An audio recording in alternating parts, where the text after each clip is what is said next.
New 2017 Ridgeline, our newest vehicle and their newest fan. Honda, official vehicle of the Toronto Blue Jays.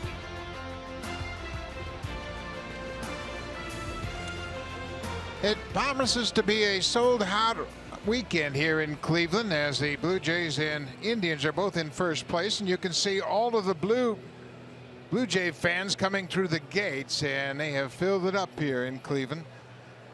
Both of these teams have played very well, and they're both in first place, as we mentioned. But if you go back and look in the season back toward the end of May, the Blue Jays have the best record in baseball since May 25th.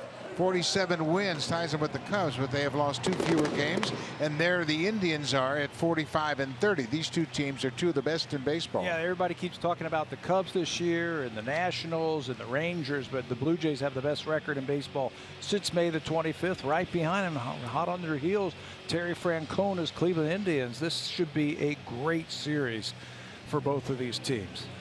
Let's take a look at the lineup for John Gibbons. Coming off a series win in New York. They took 2 of 3 from the Yankees. They are in first place by a game and a half. Michael Saunders moves up into the 2 spot tonight.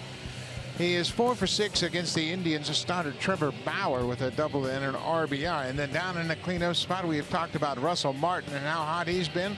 Look at those numbers over his last 4 games. 8 for 15 with 4 home runs and 8 RBIs. And you notice no Troy Tulowitzki, no Josh Donaldson. They're both out with minor injuries, and John Gibbons expects them to play tomorrow. And they're going to have to figure out how to score runs because they're going up against Trevor Bauer. The Indians are on their longest homestand of the season, 11 games. This is the last of 3 straight series here at home. They're 6-2 so far. They'll get Trevor Bauer going tonight. He's getting ready for his 20th start of the season. He's 9-5 with a .397 earned run average.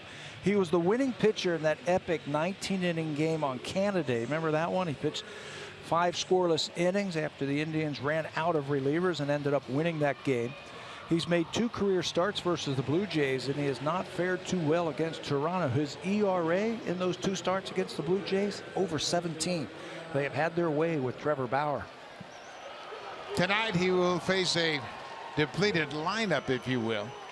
But one guy that's been consistent lately is Devin Travis, who comes into this game with a .297 batting average for the season. First pitch of the game is in there for a strike, and we are underway. And in the background, you can hear the Blue Jay fans are already out there. Let's go Blue Jays chant. Ground ball to third. Ramirez has it across the diamond in plenty of time. 1 away. Now let's take a look at the Indians defensively and how they set up here tonight. Newcomer Brendan Guyer is in left field, formerly of the Tampa Bay Rays. Former Blue Jay Rajai Davis is in center. Abraham Almonte is in right. Around the infield, it's Ramirez, Lindor, Kipnis, and Santana behind the plate. Roberto Perez catching Trevor Bauer tonight. Very good defensive team, a very underrated team, and the guy, the linchpin, I think, on the defense is that guy right there. That's the shortstop, Francisco Lindor. He's the American League Rookie of the Year runner-up last year. He's an exciting player. He's a first-round draft pick back in 2011. It's an underrated team defensively. They don't beat themselves very often. Michael Saunders batting second in place of Josh Donaldson, who's got that bruised hand. John Gibbons told us before the game he expects Donaldson to return to the lineup tomorrow. He was also saying that if Troy Tulowitzki, if they had to play him tonight, he probably could play, but they'd rather just sit him back. If you haven't heard right now, he's had a calf injury, so they're going to shut him down tonight, and they expect him to play tomorrow. Look at Tulowitzki and Donaldson, man. They are eagle-eyeing Trevor Bauer, the pitcher, see if he can tip his pitches. Both Donaldson and Tulowitzki locked in on the Indians starter to see if he might be tipping his pitches early in this game. So Saunders takes the walk.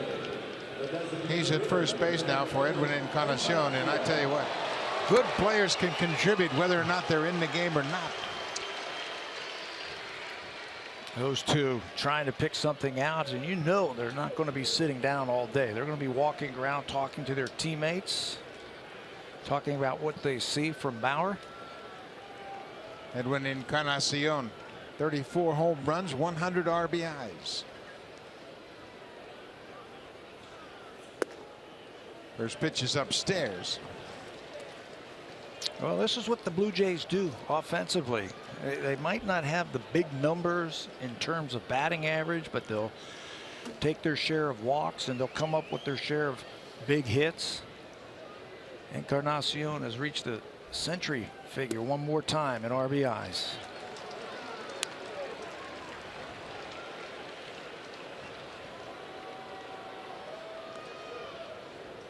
Two and 0 to Encarnacion after the 1-out walk to Saunders.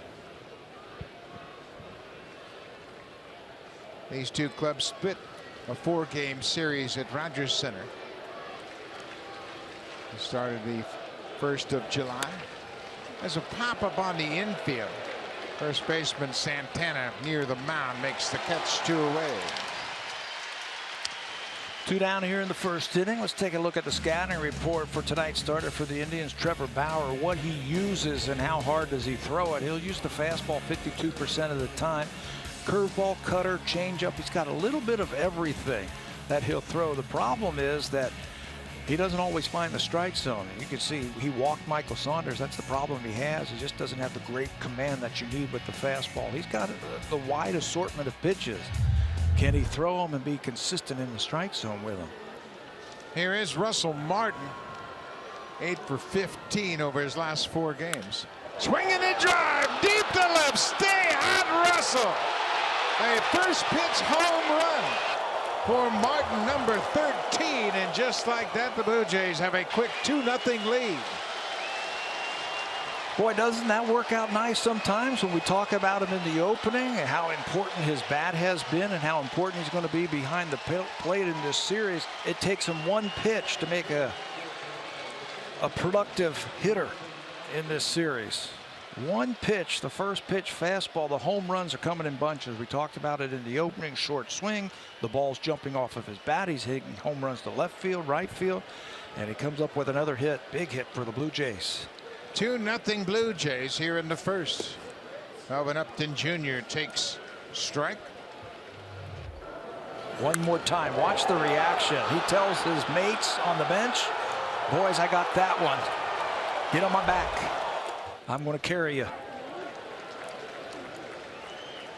For Martin, that's his 2nd home run of the season against Cleveland. Just his 3rd career home run here at Progressive Field. Oh, the swing has been so short. And when you're short to the ball, you can wait just a little bit longer. You can see the ball. The ball must look so huge right now for Russell. Lindor throws out Upton to end the top of the first, but Russell Martin continues to swing a red-hot bat. First pitch he sees tonight, he hits into the seats in left. His 13th home run, and the Blue Jays lead it 2-0.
Into the ballpark, and they missed a 2-run home run already.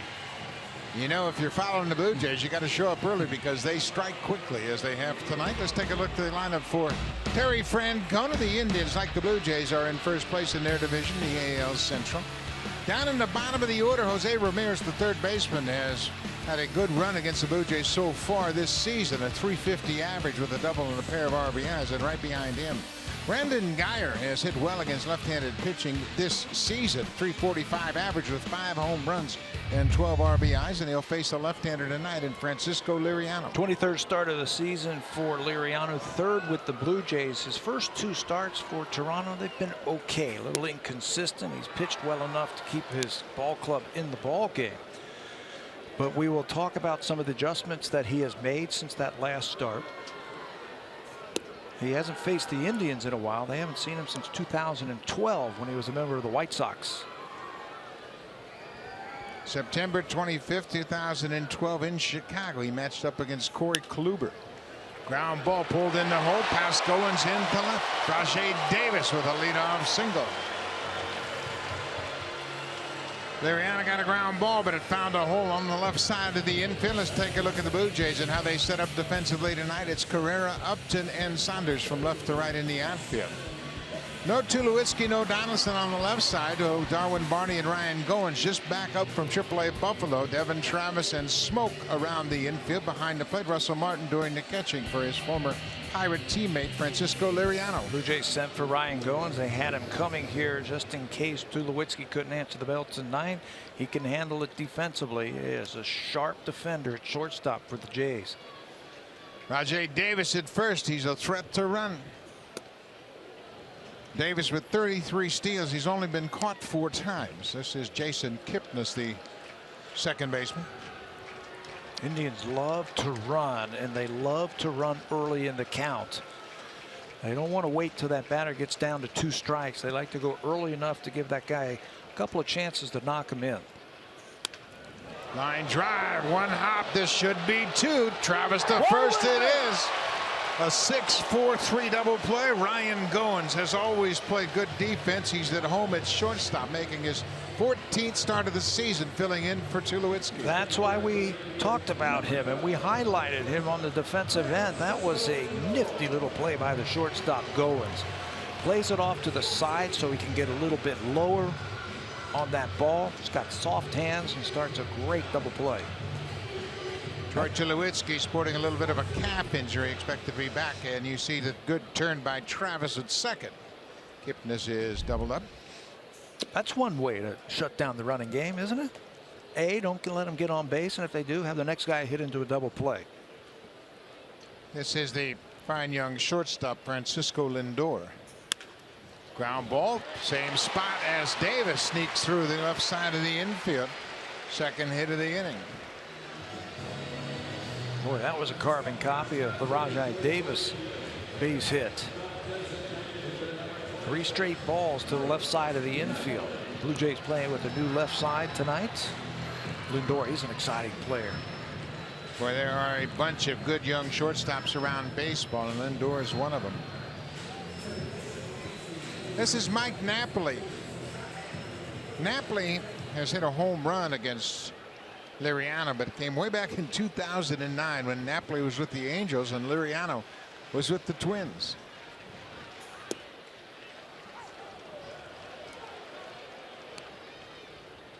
Liriano, just like we said, haven't faced this team since 2012.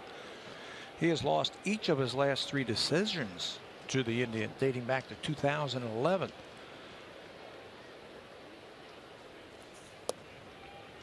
A changeup missed outside. Ball on a strike to Napoli. Napoli has been a nice addition to this offense. He's got 29 home runs and 85 RBIs. And he's been swinging a hot bat, that home run bat. You know, they come in bunches. We're seeing that with Russell Martin.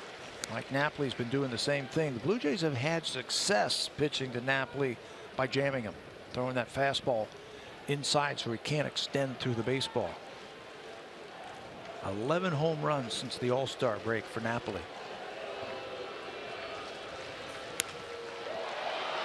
Fly ball into center. Upton is there, and the inning is over. Liriano gives up a couple of hits, but the double play and the fly ball out, getting out of the inning, and the Blue Jays have a 2-0 lead.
The field this weekend is going to be jam-packed, and it's all thanks to the Blue Jays fans. They have come from all over to see their team.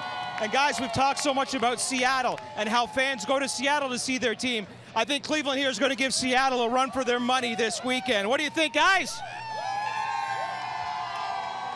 Let's get it back to you guys. Thank you very much, Barry. And there are a lot of Blue Jay fans in town, and they started coming to town yesterday. There's a lot of Blue Jay fans that went to the football game last night. The Browns played the Falcons in an exhibition football game. Paul McCartney had his second concert last night. The White Sox were playing the Indians, and the Blue Jay fans said, you know what, I'm going to have a full weekend in Cleveland with the Jays playing the Indians all weekend long, and it's been a special atmosphere around there. So you're telling me not much going on downtown Cleveland this weekend, huh? I tell you what, it was as busy as I have seen outside of the playoffs. When they have playoffs, it's a very similar atmosphere. This is Ezequiel Carrera. He has had a nice impact since he has returned. Well, they get another outfielder. They were really struggling with the injuries to Bautista and Pilar. They've had to go down to the minor leagues. They've also had to put in Darwin Barney for a couple of games in the outfield. Carrera gives them some speed. He can defend in the outfield, some speed on the bases. He was swinging a hot bat early in the season, right before his injuries. The base hits were not coming off of his bat like they were earlier this year.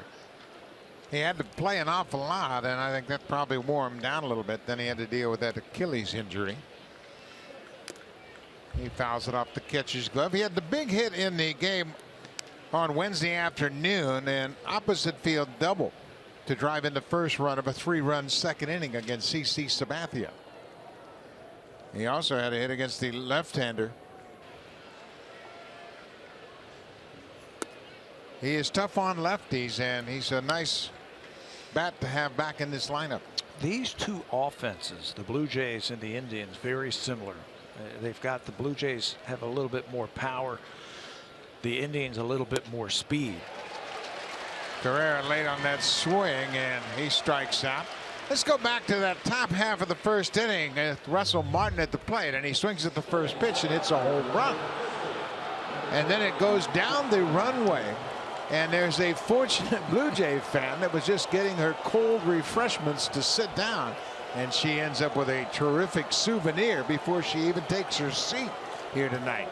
How is that for timing? I'm going to go down and get us a couple of drinks, and while I'm gone, I'm going to catch the home run ball from Russell Martin. How perfect is that? Hey, and you're on TV too. It's a good start to her night. Certainly is. Justin Smoke falls behind quickly 0-2.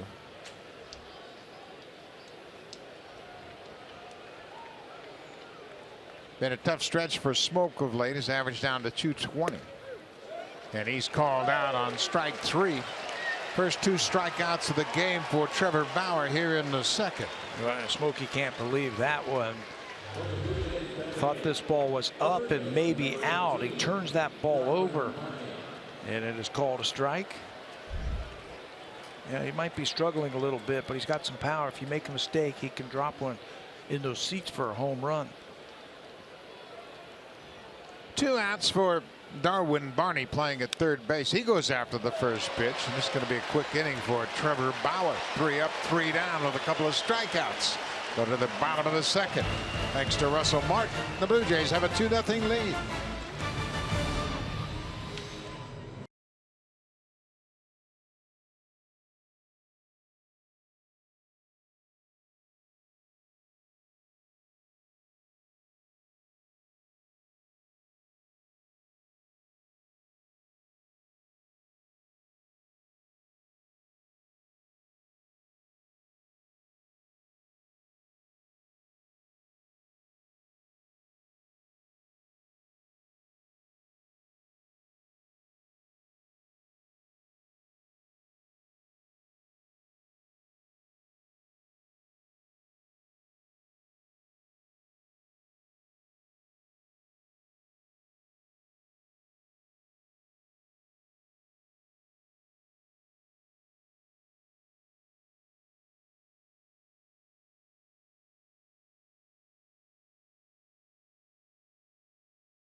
Swinging hot bats and the 4 home runs in the first inning. But the Blue Jays have a 1.5 cushion over the Orioles and the Red Sox. But the Orioles are really swinging their bats. They scored 13 runs last night, beating Houston in the first of 4 games. Colin McHugh, he didn't have a very good start to his night. His first inning wasn't very good. The Orioles are hitting all those home runs again tonight. Francisco Liriano gets ahead of Santana. Liriano threw his last side session and impressed everybody, the pitching coach, the catcher, and he surprised Josh Thole, and Thole characterized it as the best side session he's ever caught. And there was a reason for that, Pat.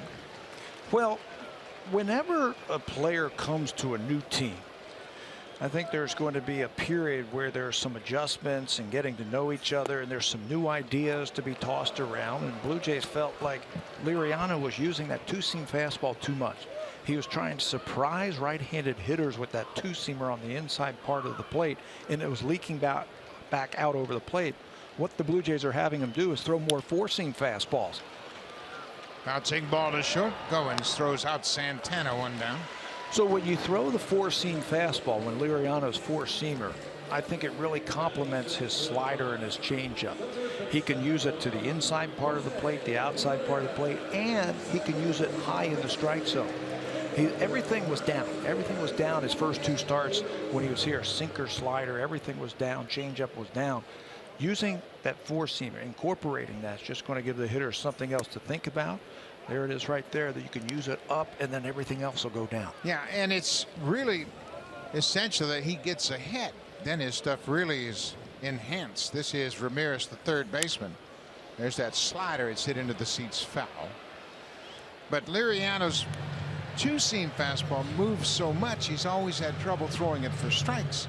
But now if you incorporate the 4-seam fastball, he uses that to throw strikes. Then he can use his 2-seam fastball, his slider, and his changeup to finish off the at-bats.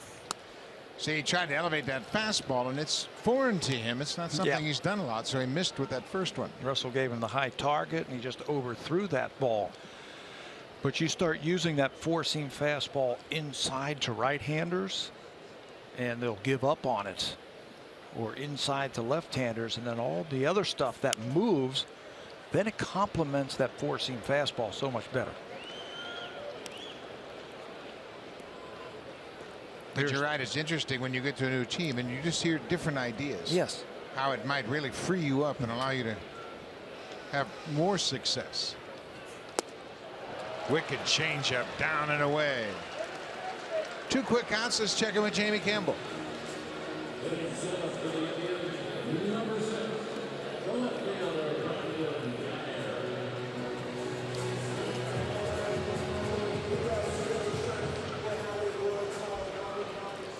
Well, we know the Tigers can hit. It's a little bit of a surprise that they've done it against Michael Fulmer, a young rookie pitcher for the Tigers, who has already given up 4 runs on 4 hits tonight.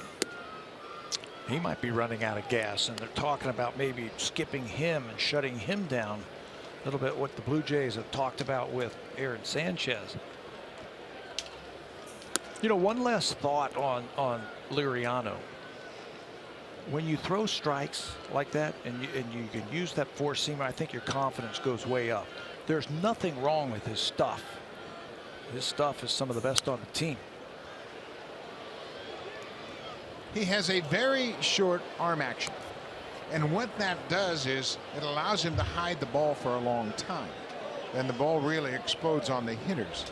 So if he can get ahead, put them in a swing mode, then everything else is enhanced. Then it plays.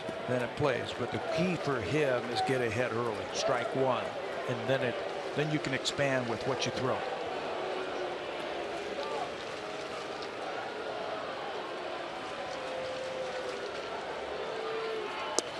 Changeup missed away. You know, the Blue Jays have him for the rest of this year and all of next year, and he's going to be in their starting rotation. He's not going to go to the bullpen. This guy's a starter. Couple of strikeouts in a 1-2-3 inning for Liriano. He gets Geyer on a good changeup down and away.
For watching tonight's broadcast, your code tonight is MBJ0109.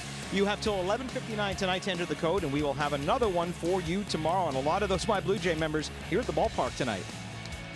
Thank you, Barry. Brian Goins will lead things off for the Blue Jays here in the top of the 3rd. Goins just recalled from AAA Buffalo. He was swinging a hot bat down there. Goes after the first pitch and fouls it off. Goins in AAA, hitting .302 in 24 games. He had 2 homers, drove in 10, had 6 doubles. And I asked him what was working for him. He said, playing every day. That has a way of doing that, doesn't it? Yeah. Play every day. You don't worry about making it out in your first at bat. You don't worry about how many hits you have to get to play tomorrow. And he knew he was going to be in the lineup every day, and he gets a base hit in his return to the Blue Jays.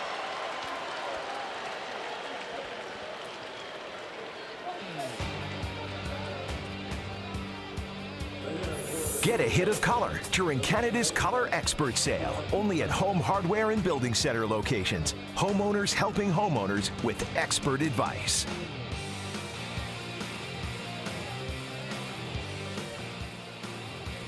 Beautiful Progressive Field in Cleveland, Ohio. The Indians and the Blue Jays split 4 games when they met the first few days of July. Evan Travis goes after the first pitch.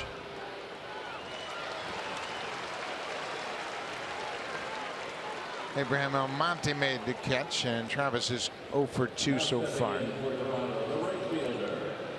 You know, to finish up that thought on Ryan Goins, I've been in this game a really long time. Buck, and I've never seen a guy on the bench get a hit. It's hard to do. Hard to do when you're sitting on the bench. Long bat to do it. But you play and you get some consistent at bats and you get into a nice little groove. That's when the baseball coming to home plate really starts to slow down. Michael Saunders walked and scored on the Martin home run in the first.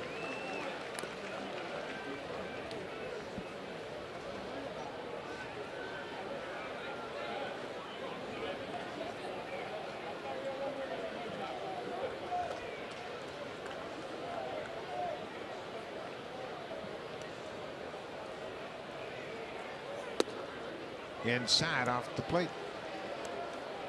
Ball on a strike to the right fielder. When he's swinging well, Michael Saunders, this is a good spot for him. Number 2 in the lineup, especially when you've got a runner at first base. You can pull the ball to the right side. You can get more fastballs. He's got great at bats at the plate. Sees a lot of pitches. That's a tough pitch right there. I was talking about these teams being very similar. The Blue Jays see the most pitches per at bat than any team in the American League. They see just over 4 pitches per at bat. So they're working the count. They're working that pitcher. They're having long at bats. You know who's number 2 in the American League? Cleveland Indians. They see a lot of pitches also. Downstairs, 2-2 to Saunders. This is just the 3rd time Michael has hit in the 2 spot, and when you think about that, Bautista's hit there most of the season, and when he's not there, Donaldson's hitting there. So there have been many opportunities for Saunders to hit. Second in the order. Off the plate. Good eye. See that? That's a good eye.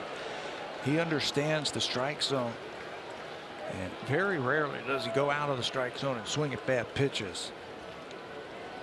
And if they keep pitching him away like that, he's going to slap a ball to left field. There's nobody on that left side except the third baseman and straightaway shortstop. There goes Goins at first, and this is fouled out of play. Michael Saunders got off to a great start. 298 before the All-Star game. He made the All-Star team, one of 5 Blue Jays on that All-Star team, and then it's been a bit of a grind for him after the All-Star break, hitting 152. We've seen some glimpses, you know, have a good game here and there. A lot of strikeouts we have seen from him since the All-Star break. There goes Goins again. Ball is 1 hop to the shortstop at second in time. Back to first, double play. The only place the Indians could have turned to was right to the third baseman who's playing up the middle. Trevor Bauer, after a rocky start, has settled in nicely, gets some help from his D.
Sports Service delivers everything you've come to expect and more. Watch every out-of-market game live in true HD on over 400 supported devices.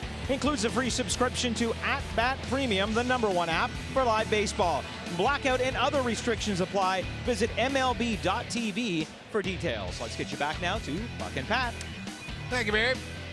We are in the bottom of the third inning. Russell Martin hit a 2-run home run in the top half of the first to give the Blue Jays a 2-0 lead.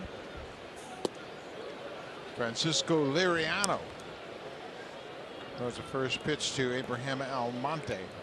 30 games this season. So far, so good. Yes. For Liriano. Darwin Barney at third.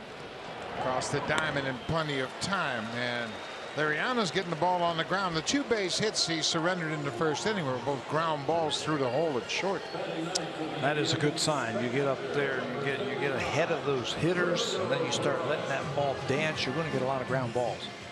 Russell Martin knows Liriano very well, and after Tolle had the conversation about Liriano's great side session, Russell said, "Did you pump him up? Did you tell him how good it was?" He said he's really a guy that needs to be boosted and have his confidence built up. He said, "Oh yeah."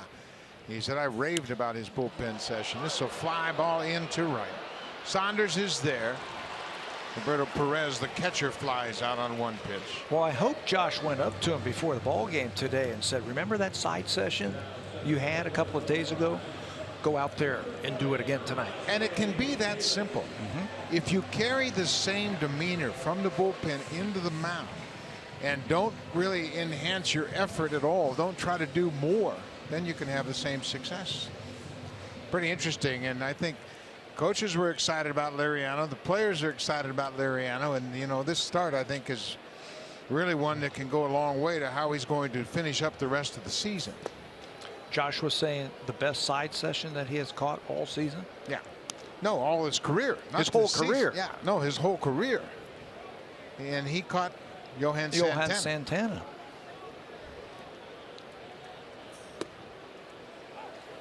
And Pete Walker, and Pete doesn't get the credit he deserves. This pitching staff is the best in the American League. And he and Dane Johnson do a terrific job of refining the pitches that these guys throw. He makes adjustments to their delivery. But he said he got to Liriano, said you need to throw something up in the zone because everything sinks and your slider's down and your changeup's down. And he's added that dimension to Liriano's approach. And you don't need to throw 2-seam fastballs to right-handers on the inside part of the plate. They leak back out over the plate right to the barrel. A wipeout slider. Liriano.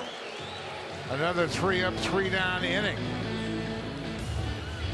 He throws this fastball early and then finishes the at-bat with a great slider. Davis strikes out.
going to be a cakewalk for anybody in the AL East. You are sadly mistaken. There's going to be a lot of great games.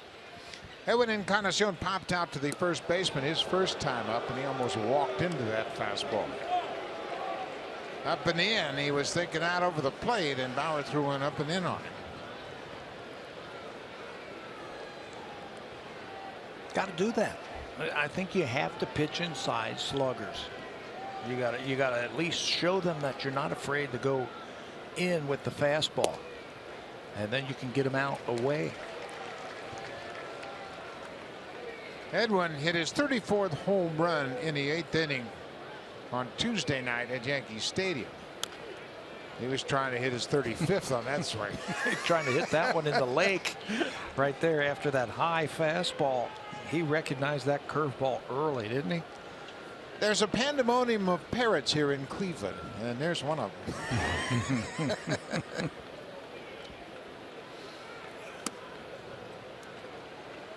2-2 now to Encarnacion, leading off the fourth.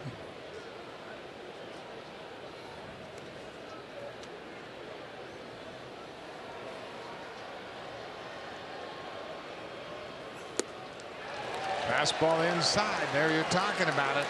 Good hitters. They like to extend their arms, and Bauer has his third strikeout of the evening. They'll look for the ball out over the plate, but with 2 strikes, this fastball right here, Edwin gets a little bit too long. Look at the finish right there. He was still trying to hit that ball over the new scoreboard in left field, even with 2 strikes. And Bauer is able to tie him up inside with that fastball. He has had his problem with the Blue Jays in the past. Tonight, though, he looks like he's got all of his pitches working. Well, and it's another first inning problem that starting pitchers run into. And tonight the problem was Russell Martin. He homered on the first pitch he saw tonight. Hit it into the seats in left for a 2-run homer. Another pitch up and in. Russell understands that. He understands the value of a pitcher being able to pitch inside, up and in if you have to. He does the right thing and backs out of the way. See how he turns his head so his face isn't exposed.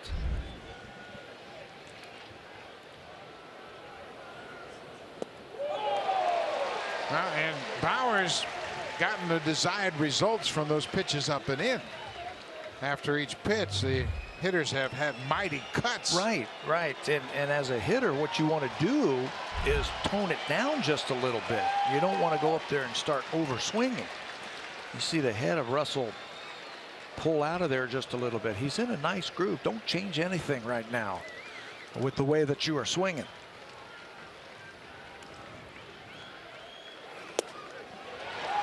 Strike 3 call. Fastball on the outside corner. That'll bring to the plate Melvin Upton Jr. and he finally had an extra base hit as a Blue Jay. That was right after the base hit by Russell Martin to right field. He lifts this ball, and that's a Yankee Stadium home run to right field, and the biggest blow in that game for the Blue Jays. Opened that thing up with that 3-run home run, so he's got power to all fields.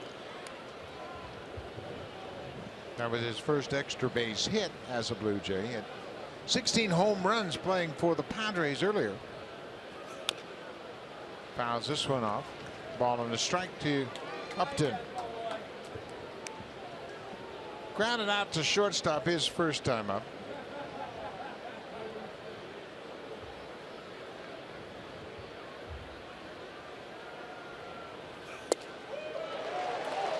Fastball down and away.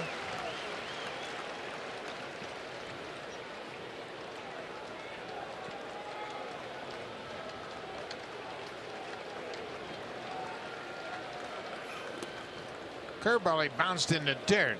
2 balls and 2 strikes. 2 outs. We're in the top half of the fourth.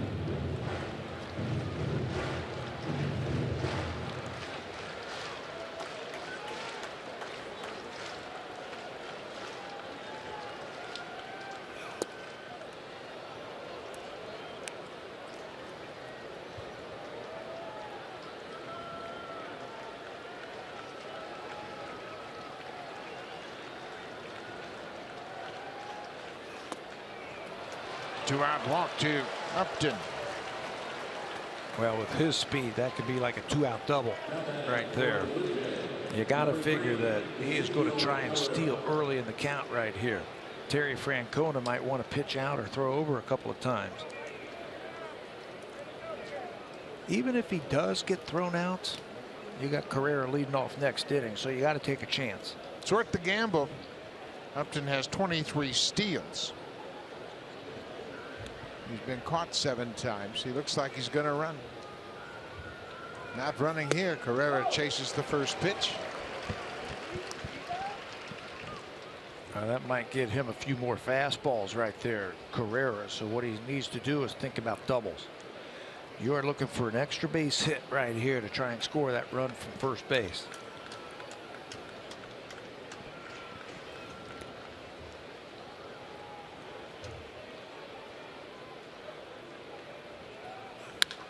Base hit through the right side. Upton will stop at second. Almonte plays it back in. 2-out walk and now a single.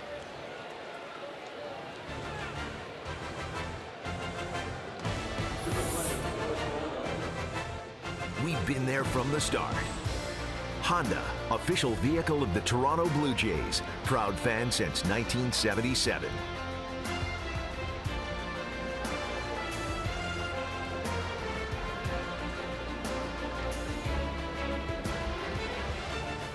Now the Blue Jays trying to make something happen with 2 outs here in the top half of the 4th. Melvin Upton Jr. walked with 2 outs. Carrera singles. And now Justin Smoak tries to cash in here. Smoak called out on strikes back in the 2nd.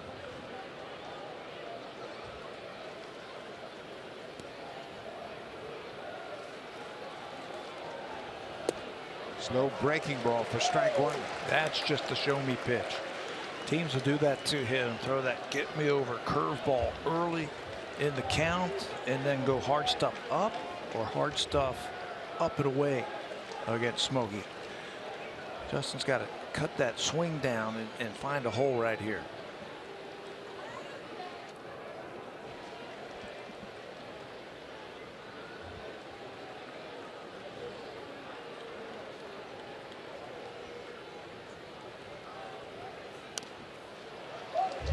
Right back with it, and it's quickly 0-2.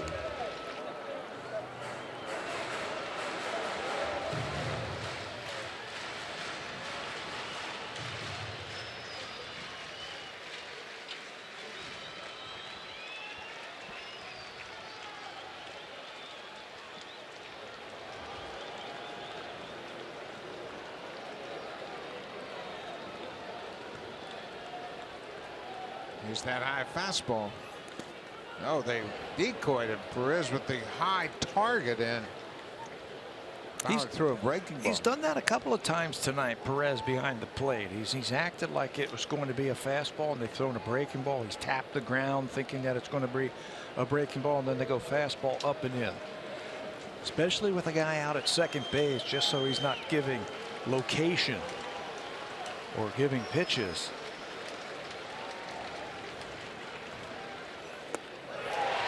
Smoak strikes out.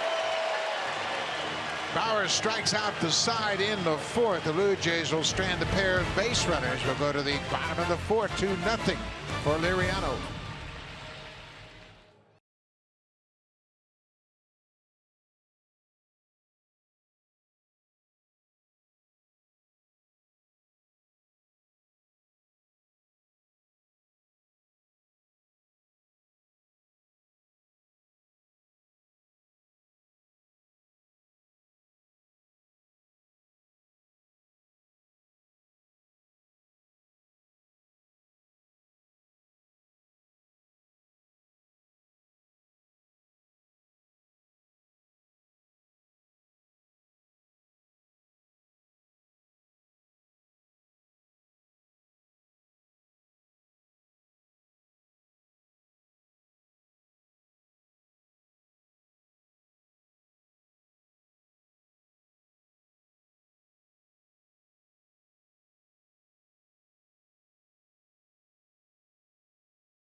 In the U.S., share your experience using the hashtag #FromAnywhere.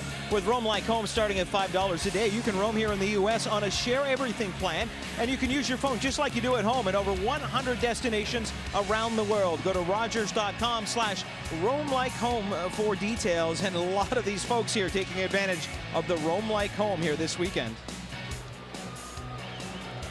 Blue Jays have a 2-0 lead. This is Jason Kipnis who takes strike one. Boy, that's a big departure from where Liriano had been in his first 2 starts. In fact, he's pitching ahead. Boy, his breaking ball is pretty good tonight, too. He was getting ahead in that first start against Kansas City, but he wasn't able to finish guys off. Kansas City was a tough matchup for him. That's a team that doesn't strike out a lot. They make contact, and they were finding holes. He went 6 innings in that game against the Royals, gave up a home run to Paulo Orlando. He had a no decision in a 4-3 Blue Jays win. In his second start at home against the Astros, he took the loss. Kipnis lifts this one down the left side. That's a foul ball in the seats.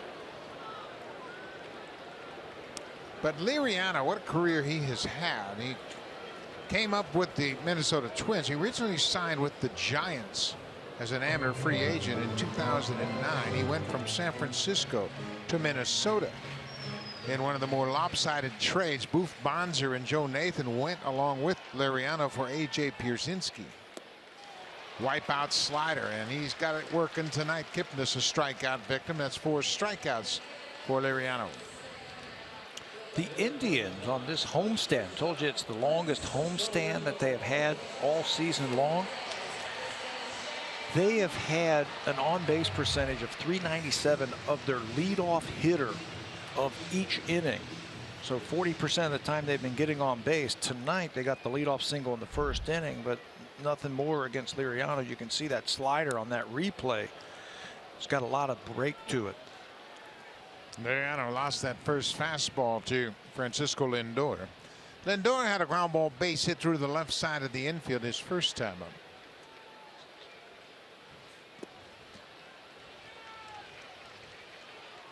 Brian Goins, the shortstop, has moved into the hole a little bit more, and that's the direction that Lindor got that base hit in.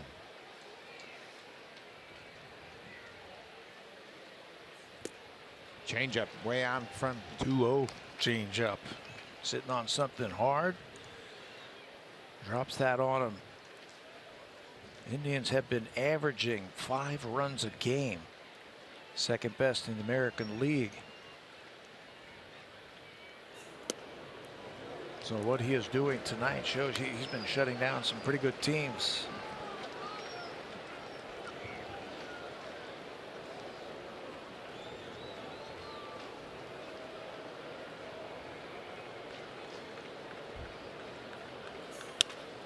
Ground ball. There's Goins at short. In time, Lindor's retired. 2-away. Well, this team was built on offense, but this season it's been a different story. And when you look at the American League ERA leaders in August, Kansas City's out front, and they're the Blue Jays right there at 310. And this has been the most consistent aspect of the Blue Jays play all year long, the strength of their pitching. And we've talked about it all season long. One of the things that could separate this team from everybody else is their pitching. They're starting to get the bullpen figured out. And in the month of August, ERA just over 3. And when did they start that 6-man rotation? This month. So I'd have to say that it's been a success so far. Their team ERA just over 3 this month. Liriano made that first start in Kansas City on the 5th of August.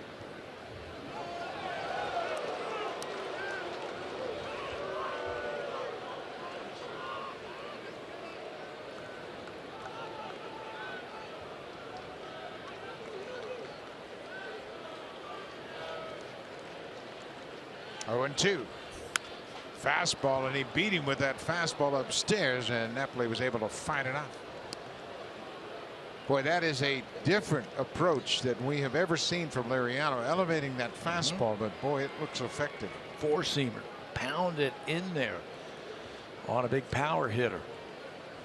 Then you can go slider, you can go back up. It looks like they're going to go back up there. There's so many different options you have if you can do that, if you can control that fastball. Russell's got a brand new toy.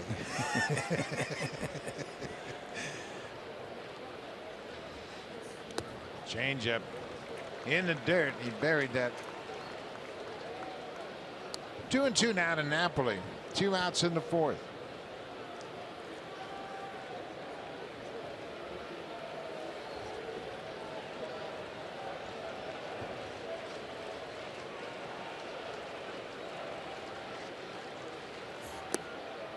Wouldn't chase that hard slider. It's all the way back to a 3-2 count.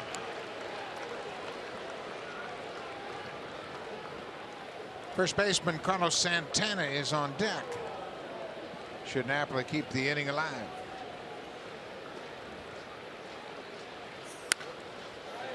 Foul ball.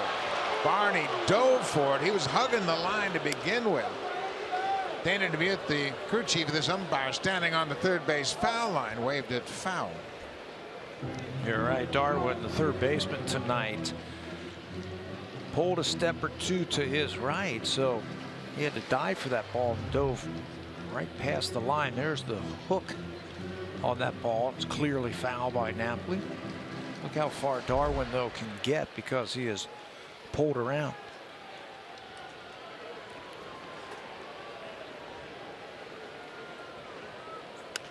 Napoli hits it in the air, smoke into foul ground. He's got room.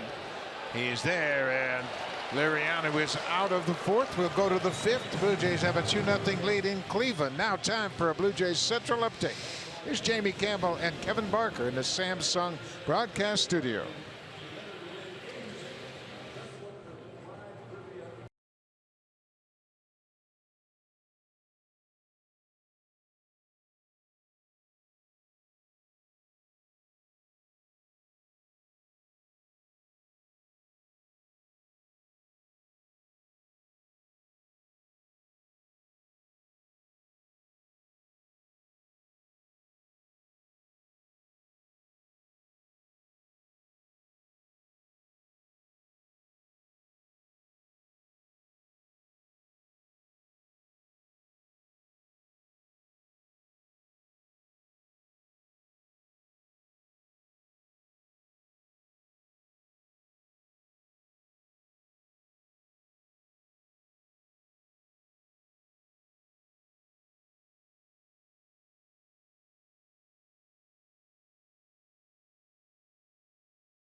WestJet will match your status and treat you like gold. Learn more at westjet.com/getgold. Guys, you were just talking about the 6-man rotation. The guys are still finding ways to adjust, and Marco Estrada told me today that he normally would be throwing in the bullpen either Saturday or Sunday. He went one step further. He told John Gibbons, if you need me, I'll pitch out of the bullpen. Yeah, he will be in the bullpen over the weekend and then make a start on Wednesday. There are more adjustments to be made to this 6-man rotation, and it's not going to stay in line. Darwin Barney gets jammed, hits the ground to short. Lindor up and across the diamond in time, one away. I don't think anybody expected it to be a 6-man rotation all the way through the rest of the season. And Aaron Sanchez starts tomorrow, and then it'll be a question of when he will start again. And John Gibbons, he doesn't need to tell anybody when it's going to be. I mean, oftentimes he's asked every single day, so how's the 6-man rotation? Are you going to make any adjustments? He says, when we do, we will tell you. It's almost getting comical, isn't it? Every day when people ask Gibby, and he's like, you'll know when we decide to let you know.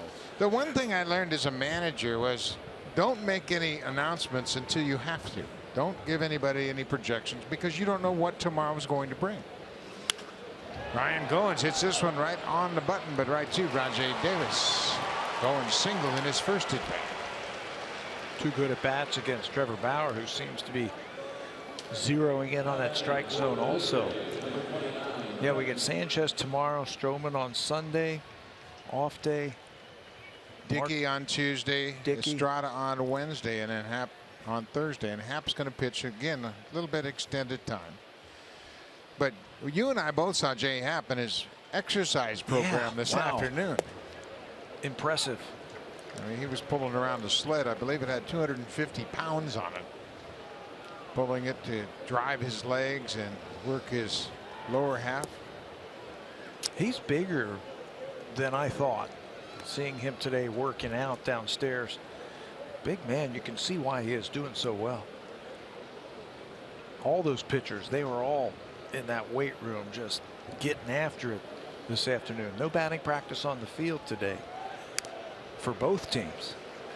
Yeah, there were showers at different times. I think the grounds crew covered the field about 4 or 5 times. Getting the practice in, huh? They'd get it off, and it rained. They'd put it back on. They'd take it off. But there was no BP on the field for either team. Devin Travis, 1-2 pitch. Strike 3 call. Trevor Bauer is locked in. He had a rough first inning, but it hasn't had much of a problem since.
Just one more thing going on. And speaking of things to do, how about in Toronto on Friday, August 26th? That is our next Friday Fan Festival, presented by Bacardi, featuring Halifax band Winter Sleep. The patio opens at 4:30, weather permitting. Then it's the Twins and the Blue Jays. Go to bluejays.com for tickets. I bet you guys didn't know there was a beer fest in town, too. Who are you kidding, Barry? Of course we knew it. Lots going on here in Cleveland, and the Blue Jays have a 2-0 lead. Francisco Liriano, he is enjoying his new toy. And if you just joined us, Francisco Liriano in his last bullpen session started throwing more 4-seam fastballs. And in the way it was described to me by Josh Tolley, he said we got him to pitch to halves of the plate instead of quarters of the plate, which makes a lot of sense with his movement. We've talked about that in the past, that early in the count you pitch to the middle of the plate, and as you get deeper into the count you start going to the sides and start throwing to thirds and then quarters.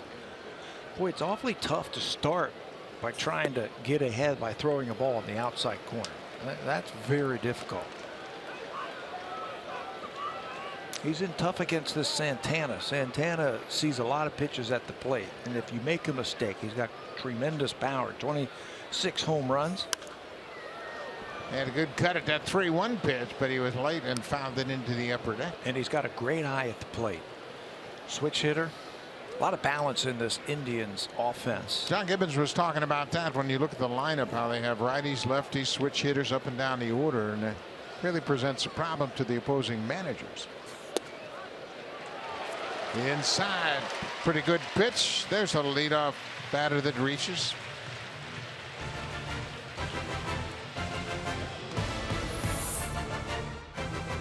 A lot of things have changed, but one thing hasn't. Honda, official vehicle of the Toronto Blue Jays, proud fan since 1977.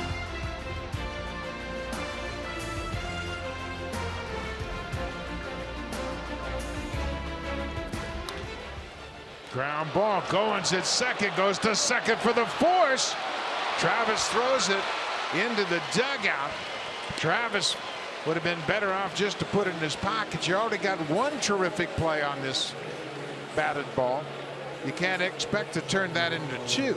Goins saves a base hit for Liriano.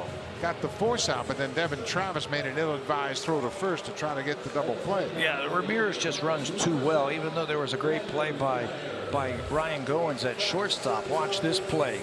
Knocks it down, picks up, throws a strike. That's where you just eat the ball. Look at that. He is already crossing the bag.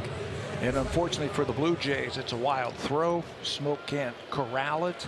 So instead of one out runner at first base, he's in scoring position. Fifth there, charge to Devin Travis. Brandon Guyer struck out his only time up.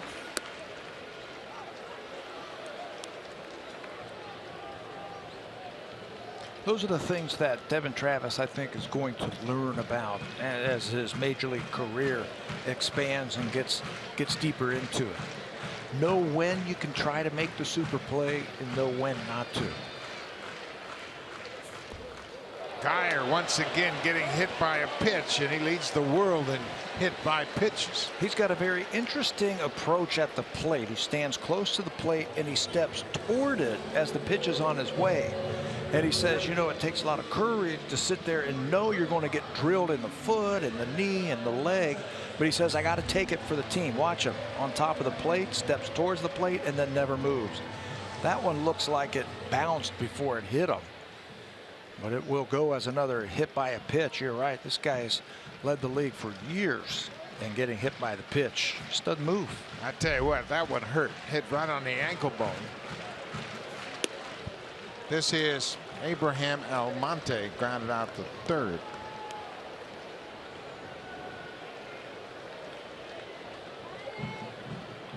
Blue Jays turned a double play in the first.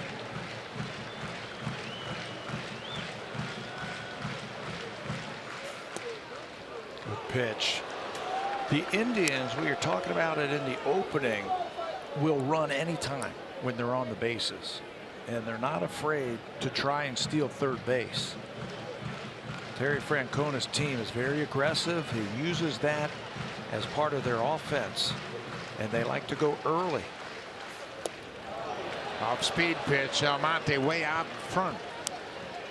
So with that runner at second base, Devin Travis is going to shadow him at second just so he can't get a walking lead out at second base. There's Devin, right, standing behind him.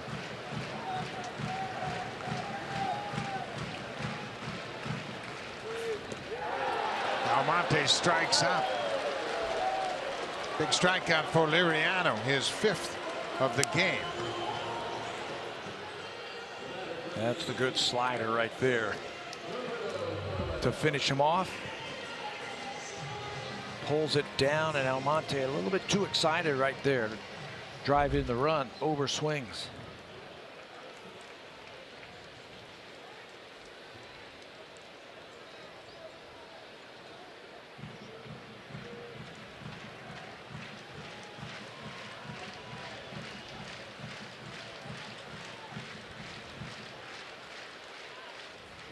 Outside. This is Roberto Perez, the catcher.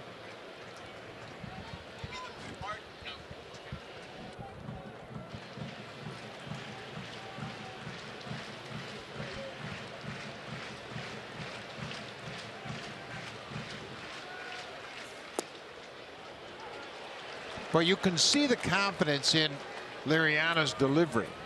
He's getting the ball, stepping on the rubber, looking in for a sign. He's anxious to throw the next pitch. He feels very good about what he's featuring tonight. All of his pitches. He has backdoored that slider a couple of times now to right-handers. Ground ball. Goins will go to second, and that'll do it. The air doesn't hurt as Liriano's got good stuff. 5 strong innings, and he has a 2-0 lead. Michael Saunders will lead things off. Edwin Encarnacion. Russell Martin with a home run, his 5th home run in his last 5 games.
PM, you can see he's playing long toss before he ever gets into the bullpen, Pat, and this is something he has done since he's made it to the big leagues. Check this out. They have to get a relay man to get it back to him because it's just so far. He can throw it from corner to corner.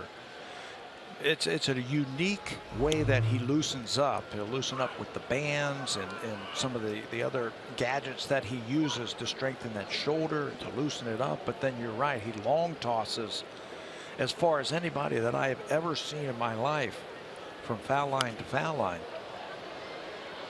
He's been doing it his whole life. He's just been blessed with a great arm. And he's starting to come to fruition here in Cleveland. They think he's a very important part of their starting rotation from here to the end of the season. Got a great arm, and tonight he's got everything working just like Liriano is. Saunders takes a strike. It's 1-2 to the leadoff man here in the 6th. Saunders has walked and grounded into a double play. He scored on the Martin home run in the 1st. It's the only runs of the game.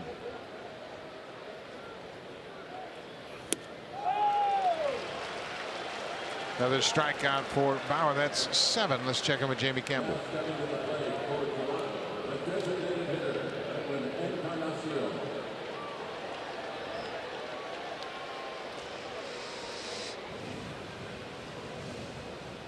Well, the 2 starters have had a rough start. In fact, Wade Miley, the Orioles starters, out of the game after inning and 2/3, charged with 6 earned runs on 5 hits.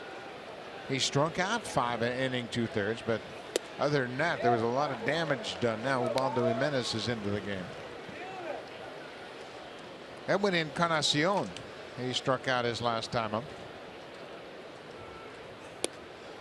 Bauer worked Encarnacion and Russell Martin inside early in their last at-bats, and it proved to be effective for him. He straightened both of them up with inside fastballs. And then got both of them to overswing and struck out both of them. That time he's going to drop the curveball in on him. His changeup is better tonight than the last time we have seen him. His curveball has been better. He's been taking a lot off and throwing it for strikes, and his fastball command has been good. Came back with a curveball and missed. 2-2.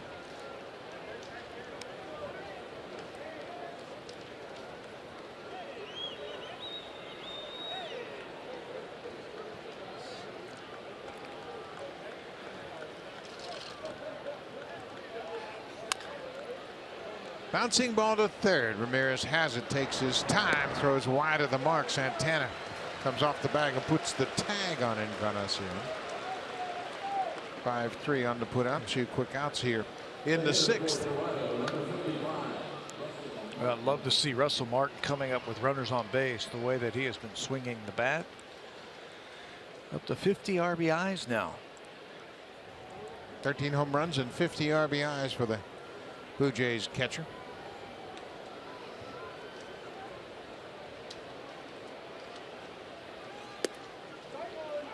Russell's in very elite company when it comes to catchers with 150 or more home runs, 600 walks, 75 stolen bases all time. Only Russell Martin and Carlton Fisk have accomplished those numbers. Of course, Fisk is in the Hall of Fame. And Russell has 154 home runs, now 155. He's walked 634 times and has 98 stolen bases. Pretty good combination. A very good combination. Base hit up the middle. I like what I see with him at the plate. I mean, he is locked in right now. Seeing everything, hitting the ball all over the field. That's why I said I'd love to see him start to come up with some more runners on base. He'll have to settle for a 2-out single right back through the middle.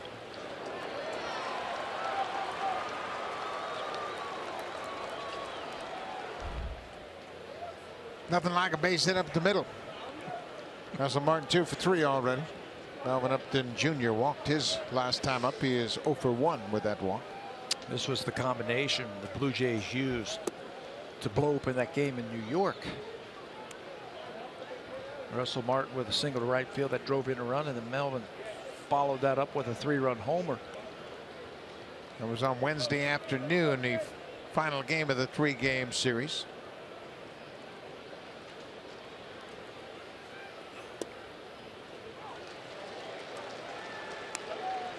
That was a tough call right there. That ball looked to be down and away. A generous strike right there.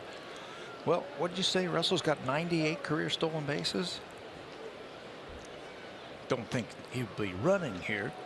If he can get a walking lead, he might. Strike 2. Well, they're working over Upton, down and away. He can't believe it. You know, as a hitter, there's nothing you can do when a pitcher paints you like that, down and away. Mike Estabrook is the home plate umpire in game 1 of this 3-game series. You just try to foul the ball off and keep the bat alive. Russell had a good break at first that time, but he went a little early, and Bauer hadn't made his commitment to the plate yet. Yeah, he was trying to get a walking lead over there at first base. Just trying to upset him and maybe get a jump.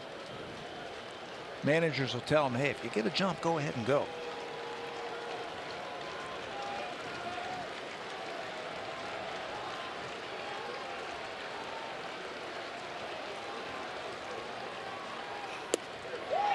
Strike 3 called.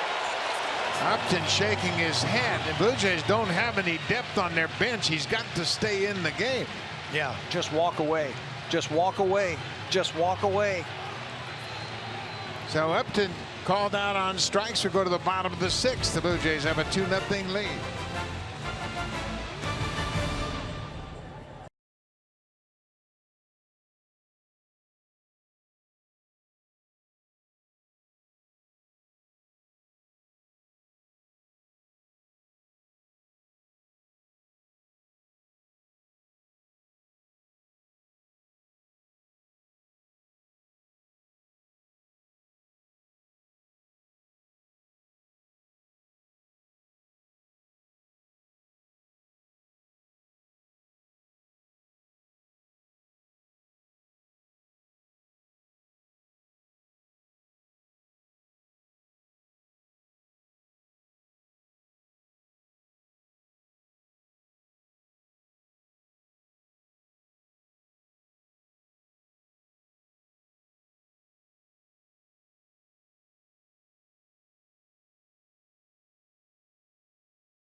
for your Toronto Blue Jays. New 2016 authentic jersey with 40th season sleeve patch available now. Get yours today at jshop.ca. We may want to open up a J Shop here at Progressive Field, guys.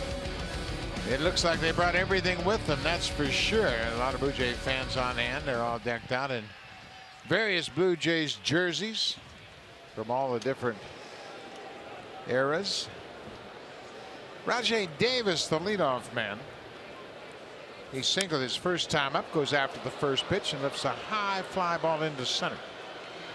Upton is there. One pitch, one out. Get a hit of color during Canada's Color Expert Sale. Only at Home Hardware and Building Center locations. Homeowners helping homeowners with expert advice.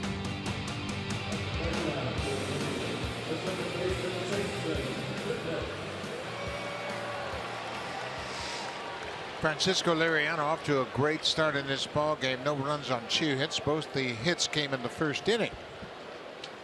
This is Jason Kipnis. He grounded into a double play in that first inning. And there's another strike one. This is now starting the third time through the lineup. And the opponent's batting average jumps third time through. So this is huge. Michael Saunders backed up and played that ball on the hop. Looked like he had a chance to make a catch on it, but he concedes the base hit. Third hit for the Indians tonight. A 1-out single for Kipnis. That ball looked like it carried farther than Michael thought it was going to. So he played it conservatively and stayed back on that ball and held Kipnis to a single.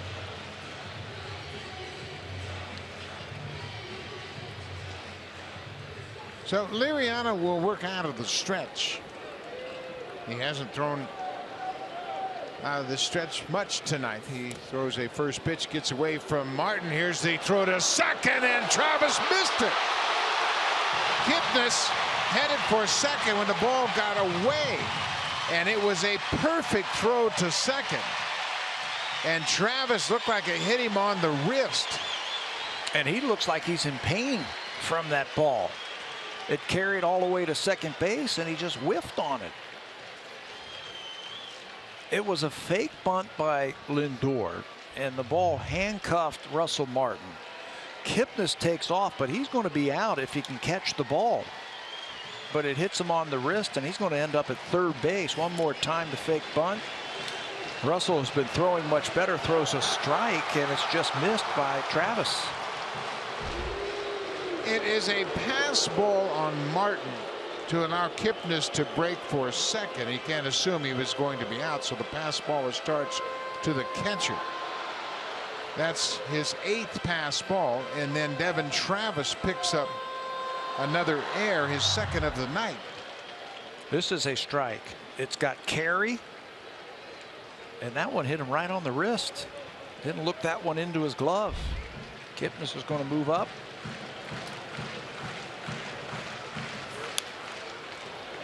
Lindor fouls it off. Well, it's unfortunate for the Blue Jays. They should have 2 outs and nobody on.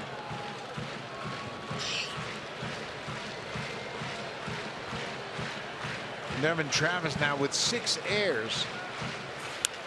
Fly ball down the right side. Saunders giving chase, but that'll slice into the seats out of play. Well, Liriano needs a big strikeout here. He's got 5 so far in this game. This is where you can pick up your teammates right here. If you're Francisco Liriano, pick them up.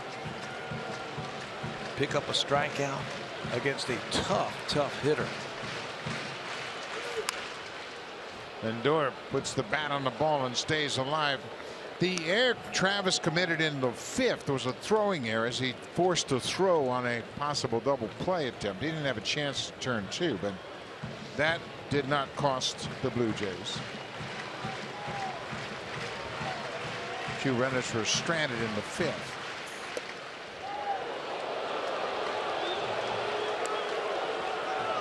Fans wanted that one. So did Liriano. It was a great time for that fastball. 4-seamer. They wanted it up, but it's just a little bit in. Now he can try that slider again. Lindor again, another fly ball down the right side into the seats.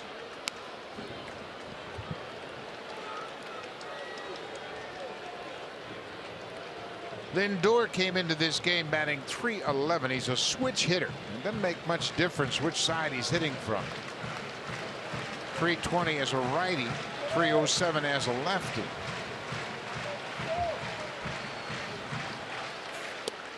Way outside. He doesn't strike out much. Lindor has 67 strikeouts all season long. He's got great plate coverage, great pitch recognition, and he shortens up when he gets to 2 strikes. Gets a piece of that pitch. He's throwing him good pitches, and he's fouling off some tough ones. Another slider that was down and in.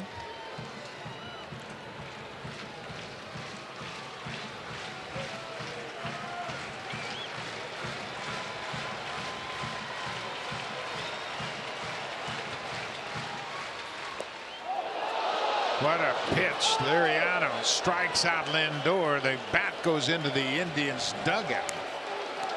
And that slider has been wicked all night long. That thing just disappeared on Lindor.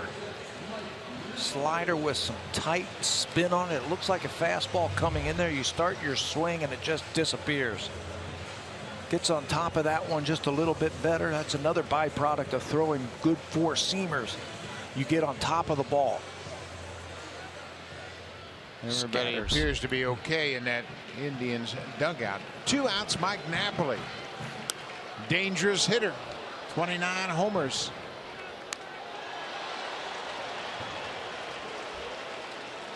I tell you what, Liriano's been filling up the strike zone tonight. And when you do that, hitters can't be as selective. Wow, what a play. That saves a run right there. Sometimes you just have to give up your body to save a run, and Russell recognizes this pitch in the dirt, goes down and just blocks it with any part of his body that he can. Gets the glove down in time to keep that thing in front of him.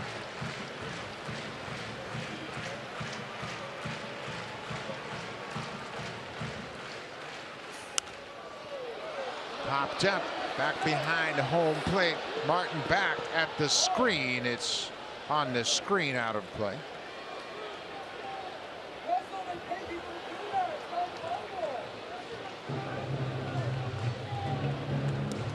For me, as a former catcher, the hardest ball to block is that hard slider.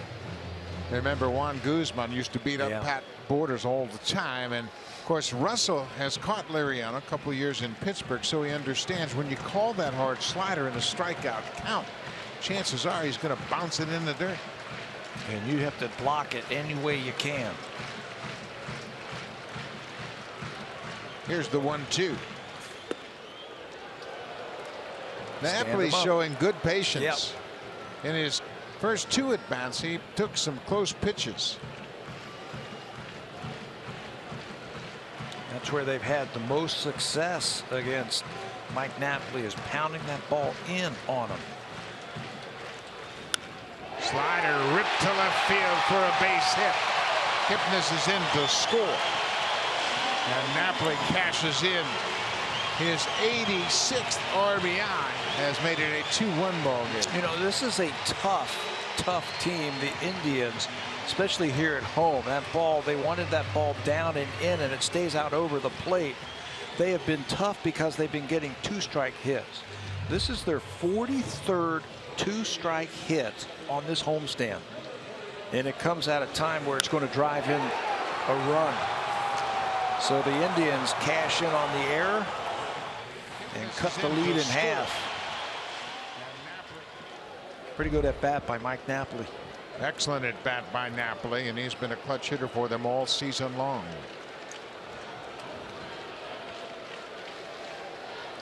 Carlos Santana walked his last time up. The hits are even at 4 apiece now. Blue Jays have a 2-1 lead.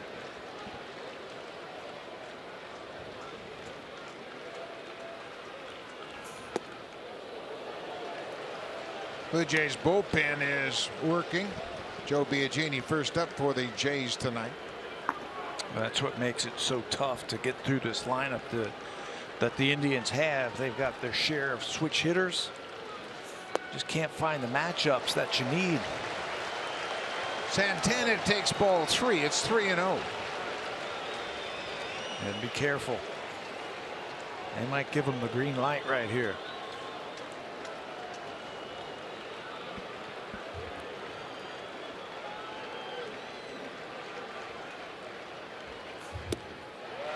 Four-pitch walk. So Santana walks for a second time, and the only 2 walks that Liriano has issued. That's going to bring the pitching coach Pete Walker out of the Blue Jays dugout. Liriano, of course, deserves a better fate in this inning. Jason Kipnis had a single to right field. And then on a pass ball, Kipnis broke for second. Martin threw a strong throw to second, right on top of the base, but Devin Travis couldn't make the play on it. He's charged with an error as Kipnis ended up at third, and he comes in to score on a Napoli base hit. Oh, and he's got to get himself out of this right here. He is going to be facing Jose Ramirez, who has come up with clutch hit after clutch hit this season for the Indians. Ramirez 0 for 2 with a strikeout. He's got 53 RBIs on the season. 44 of them have come with runners in scoring position this season. Ken Martin having trouble catching that pitch from Liriano. It's a ball. On the year, he's hitting .386 with runners in scoring position. He gets even better. There are the numbers right there. He gets even better with 2 outs. He's hitting over 400 2 outs, runners in scoring position, and just has that ability to lock in. There's a strike. It's 1-1.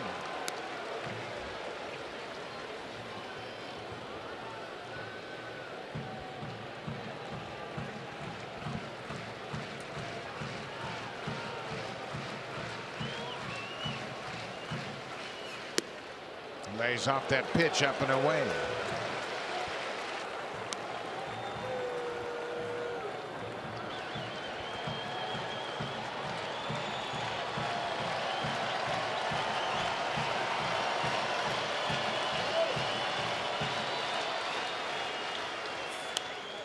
Good cut, foul back. Ramirez is just 23 years old. He spent parts of the last 4 seasons with Cleveland. This is his first real opportunity to play every day, and he's made the most of it. Yes, he has. Switch hitter, come up with some big base hits. He doesn't try and do too much with the ball in these situations. Way outside. Liriano frustrated losing that last pitch. Full count, 2 outs. The runners will be moving on the pitch. Napoli from second, Santana from first. It's a 2-1 ball game.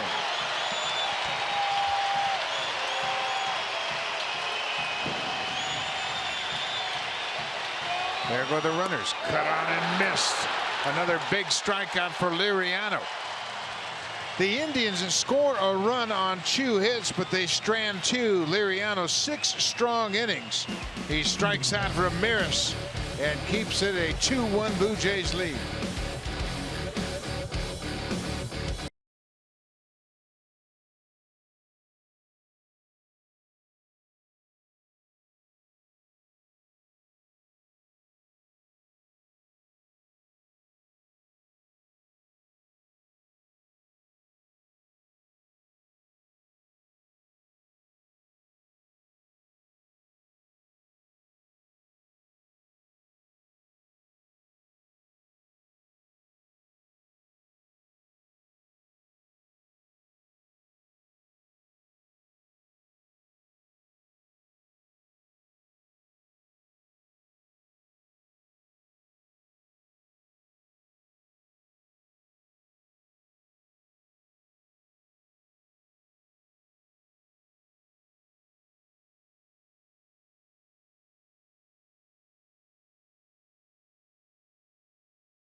Presented by Honda. A lot has changed in 40 years, but one thing hasn't. Honda. Proud fan since 1977. Official vehicle of the Toronto Blue Jays.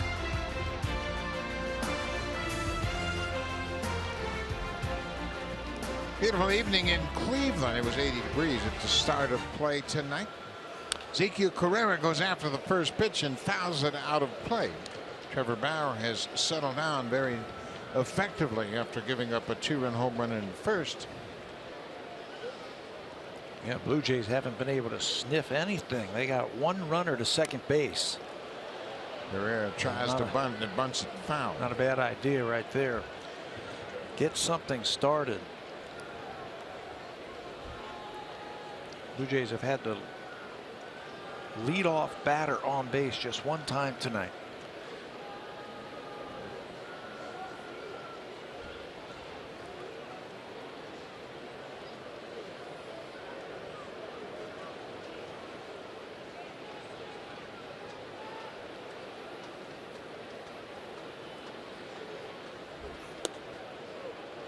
One and two now to Carrera.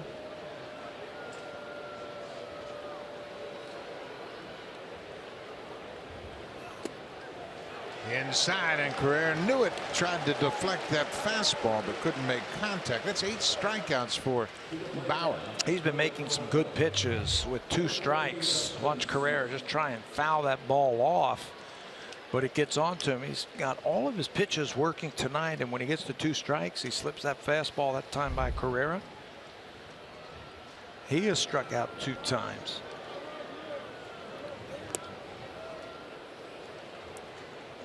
Bauer picked up a win in his only other appearance against the Blue Jays. That was in relief on the 1st of July. Dustin Smoke, he struck out twice so far tonight. Anxious to get something going at the plate.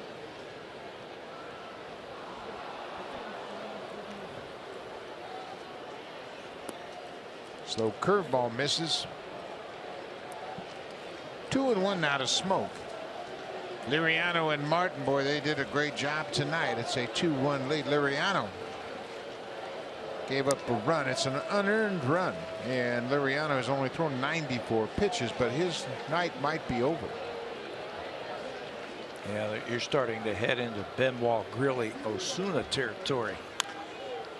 Well, pulls it foul. Joaquin Benoit loosening up. Boy, he's done a nice job. He has been the 7th inning pitcher in these types of games. Then Grilly comes on in the 8th. Then Osuna comes in for the save in the 9th. Smoke strikes out for a 3rd time. That's 9 strikeouts for Trevor Bauer.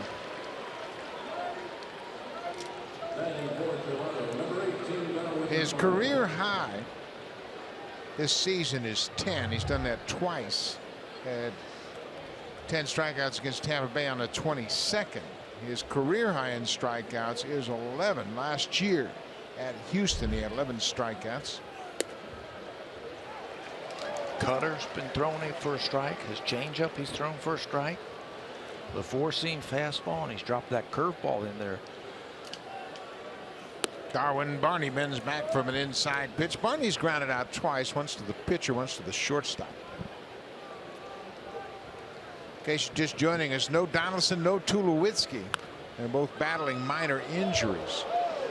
Donaldson got jammed by a CC Sabathia pitch on Wednesday. Troy Tulowitzki injured his calf. It's a slight injury he picked up in that game Wednesday afternoon. He has been out getting treatment and working with George Poulos and Trevor Bauer. He strikes out the side. 4 straight strikeouts. 10 for Bauer tonight. We head to the bottom of the 7th. A 2-1 ball game.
3-pointers in that game, and when you talk 3-pointers, there's the man right there, LeBron James, the World Championship Cavaliers. He has become the man here in Cleveland. Grew up in Ohio and certainly has done an awful lot to help this community and bring back a lot of pride in this area. Yeah, grew up right down the street in Akron, and he's a frequent visitor here.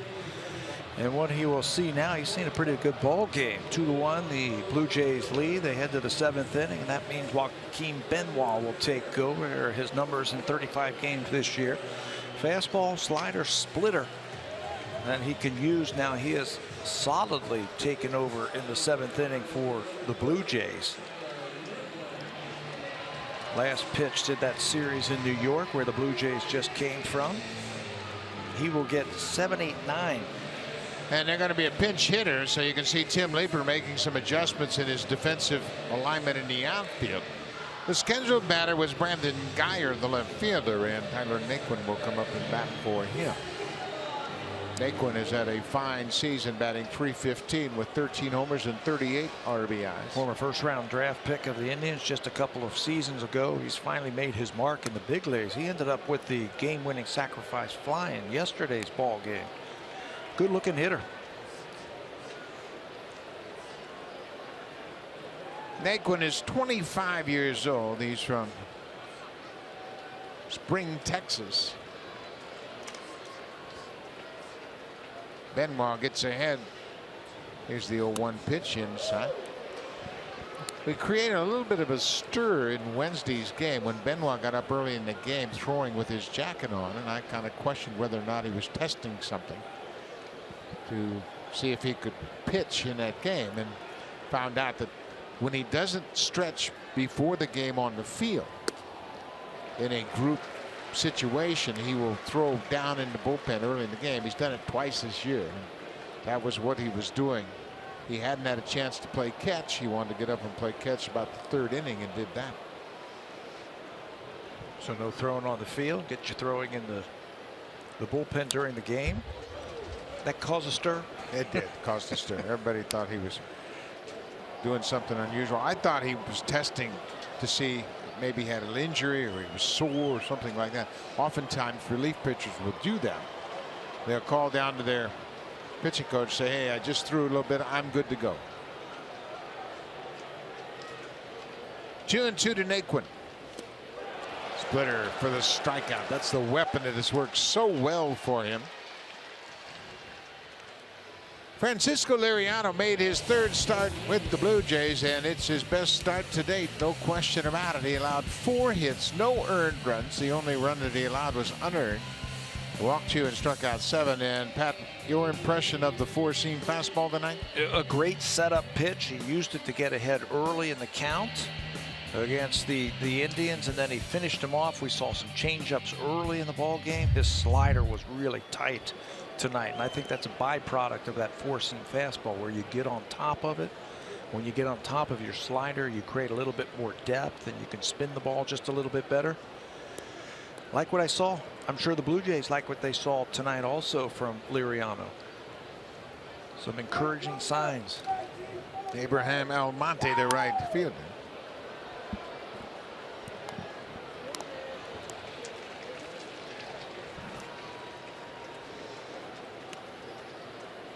Almonte, also a switch hitter.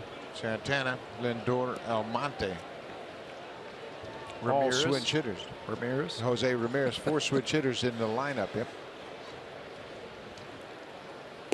Tough to get your matchups if you're the manager when you've got those types of switch hitters in your lineup. You can just look at your sheet and say, well, do they have a preference? Do they hit better left-handed? Do they hit better right-handed? Not a lot of work to go into that. Ground ball. Travis throws quickly to first to retire Almonte. 2-way.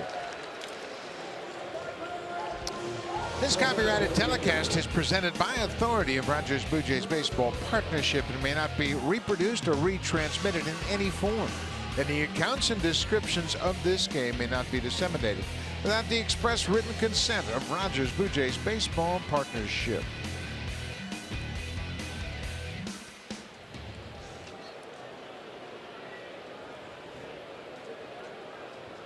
Roberto Perez, the catcher, batting for a third time tonight. He's 0 for 2.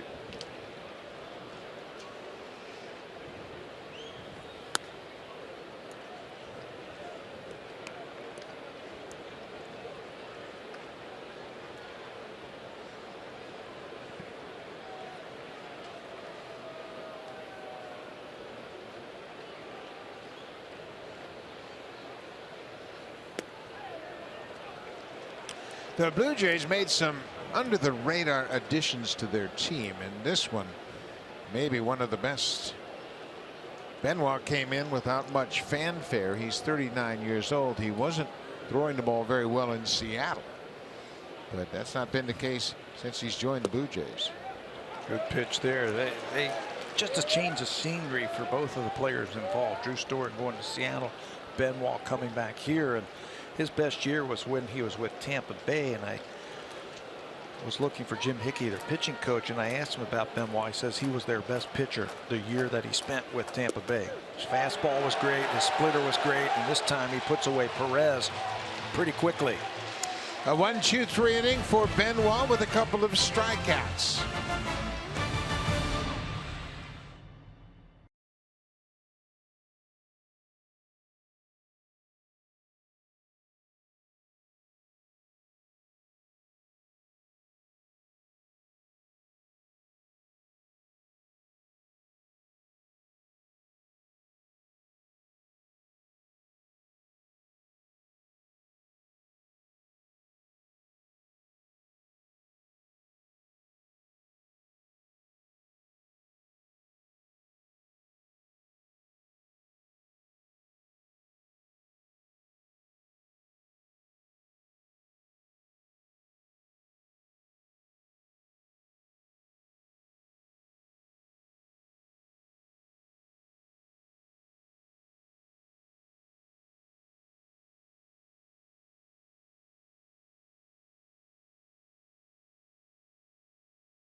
Fans, Blue Jays Baseball Academy, in collaboration with Baseball Hall of Famer Roberto Alomar, will host the 4th annual Tournament 12. It goes September 14th through the 19th at Rogers Center. It features the best amateur baseball players from across Canada. Come see the future of Canadian baseball. Visit bluejays.com/T12. Back to Buck and Pat. Ryan Goins takes a first pitch strike from Trevor Bauer, who's had a great start. Rajay Davis started in center. He moves to left. The pinch hitter Tyler Naquin takes over defensively in center. No more fastballs for Ryan Goins. He's looked pretty comfortable tonight in his 2 at-bats against Trevor Bauer, so he starts him off with a breaking ball. Ball on a strike, and now Goins asks for time.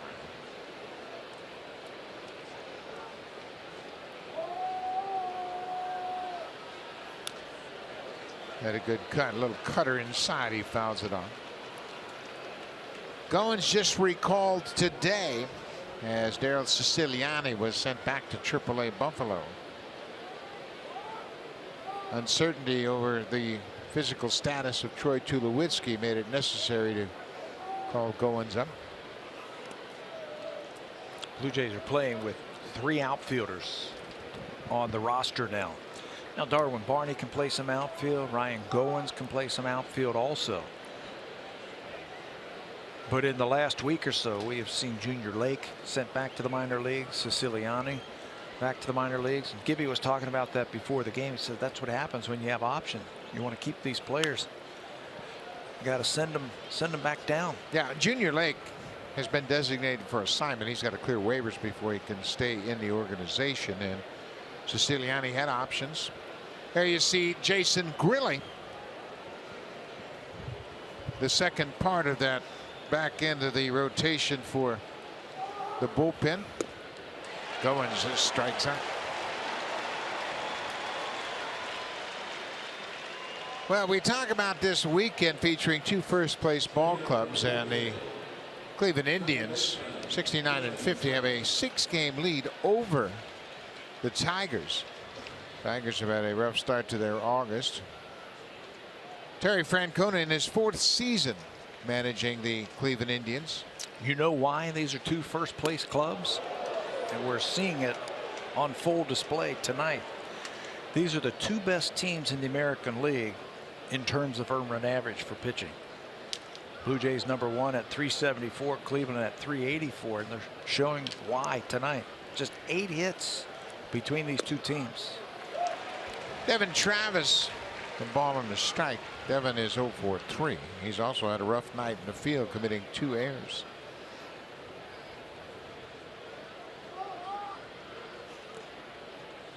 Bauer has struck out 5 in a row. He has 11 strikeouts. That ties his career high, which he set last year against Houston.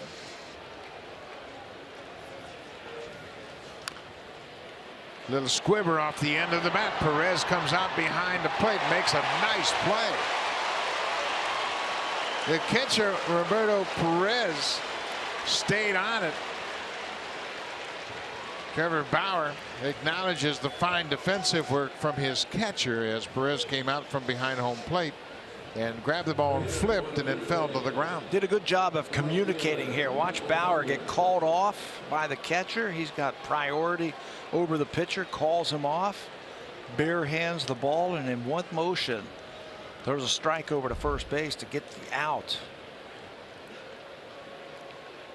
Jeff Manship is loosening up for Cleveland. 2 outs. Michael Saunders is 0 for 2 with a walk. Blue Jays scored their runs on a 2-run Russell Martin home run in the first. Cleveland scored an unearned run in the 6th.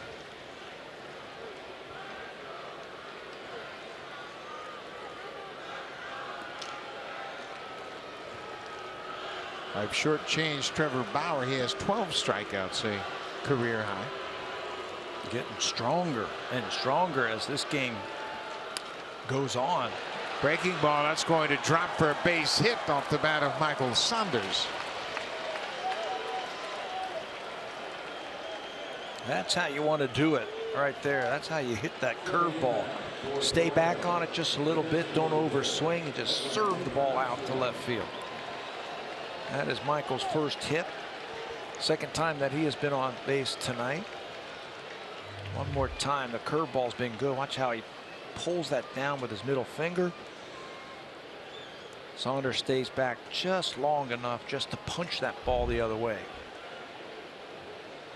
Bauer getting a visit from his catcher Roberto Perez. Blue Jays with 5 hits now. Just a chance for him to go over the attack against Edwin Encarnacion. Edwin is 0 for 3 with a strikeout. He struck out in the 4th.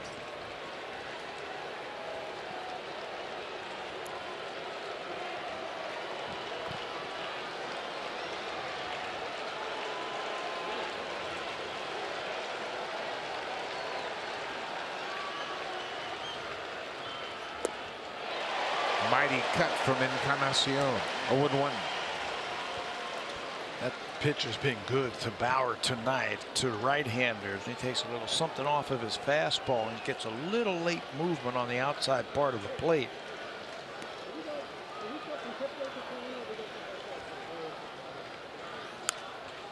Popped into the seats along the right side.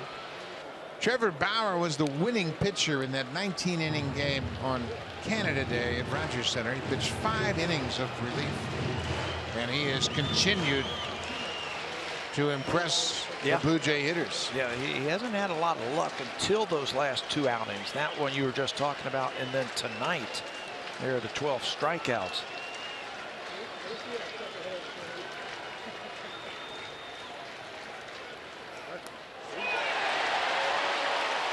Strikeout number 13 as Bauer gets out of the top half of the eighth. We'll go to the bottom of the eighth. The Blue Jays have a 2-1 lead. Now time for a Blue Jays Central update. Here's Jamie Campbell and Kevin Barker in the Samsung broadcast studio.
Tomorrow, tune in at 10:30 a.m. Eastern, 7:30 a.m. Pacific on Sportsnet.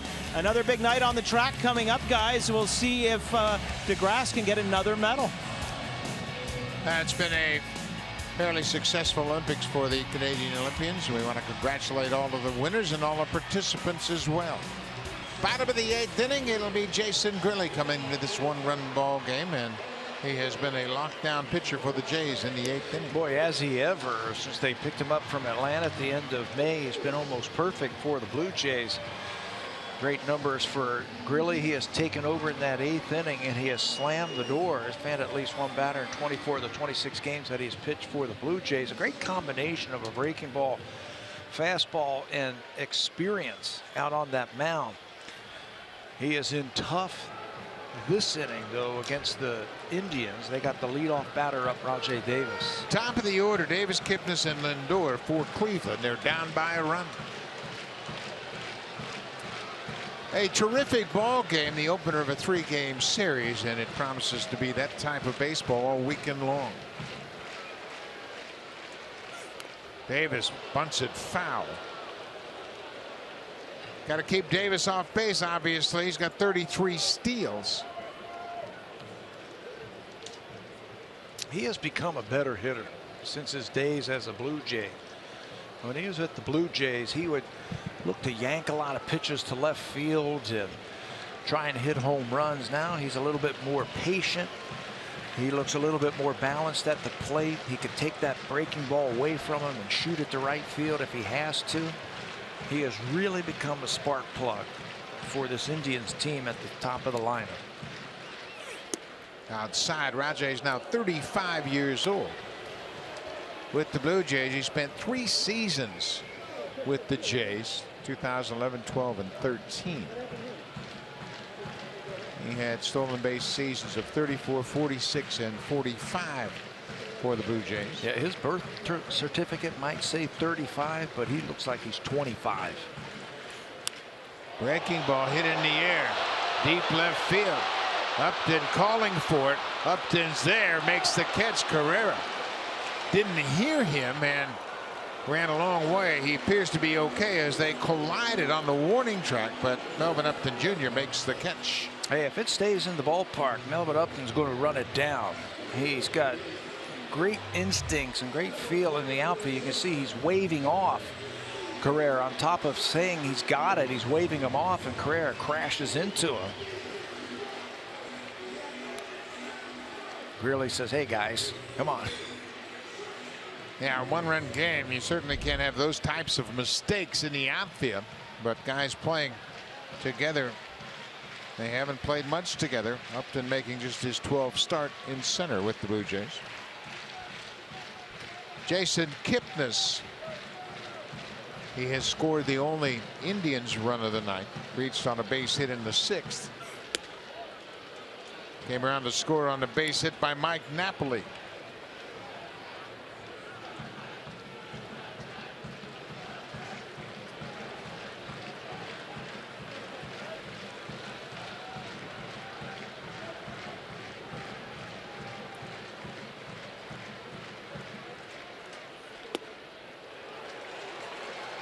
Breaking ball dropped on the outside corner. Kipnis thought it may have broke around the plate.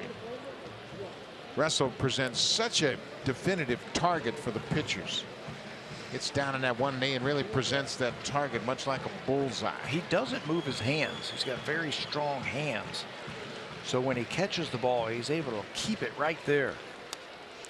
How many times have you seen catchers try to catch pitchers and the movement of the pitches, their hands aren't strong enough? It takes it right out of the strike zone. You mentioned he presents a great target and he's able to keep it right there, and he's going to work over that umpire also and get those borderline pitches.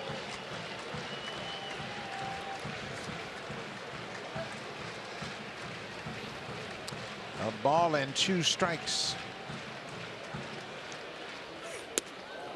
Inside, Kipnis just barely getting out of the way. 2-2 now. Boy, hitters nowadays, they're not afraid to keep that elbow exposed, are they? On those inside pitches like that, they leave it out there and they might get clipped. Really just brushing him back with that fastball.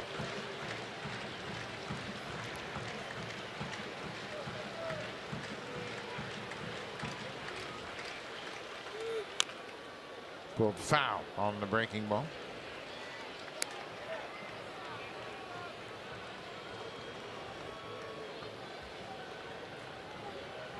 Obviously, there was a giveaway tonight here in Cleveland. Progressive Field giving away those straw hats. I've got mine. You got yours. But I'm not wearing it. No way. Some fireworks after the ball game tonight.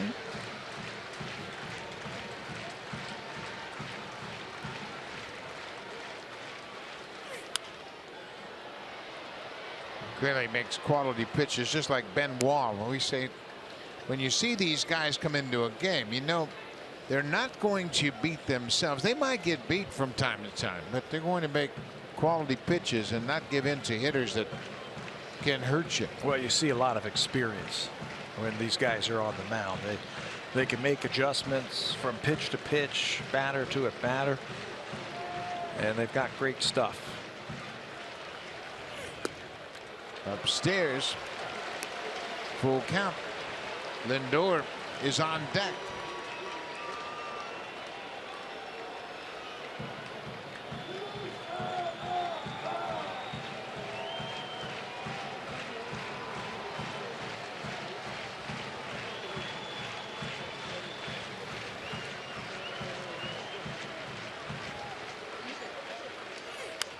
Fastball fouled out of play. Boy, they are pesky, aren't they, at the plate? You're like, put the ball in play. At least put it in. They just keep fouling the ball off and fouling the ball off and extending at bats. Strikeout-wise, the Indians are in the middle of the pack in the American League in striking out. Terry Francona's team is very pesky at the plate. They're second in on-base percentage at .329, second in batting average at .267. Really loses in ball 4. So Grilly checks with his infield to see who has coverage at second on the comebacker. Francisco Lindor, switch hitting shortstop, will step to the plate. Lindor 1-for-3 with a single that came way back in the first. And this is where the Indians get tough because of that great team speed. They can win games late or tie it up with that speed. Kipnis at first base, he's 11 for 14 in stolen bases. Lindor is 0 for 2 against Grilli.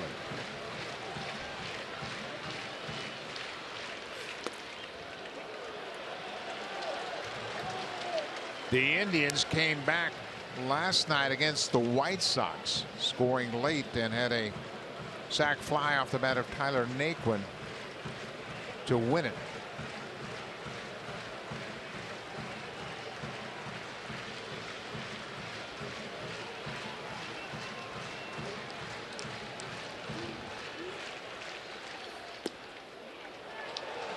Breaking ball evens the count at a ball on the strike. There's that experience right there. Not afraid to throw a breaking ball when you're behind in the count. Says he's always had a very good curveball and a good slider.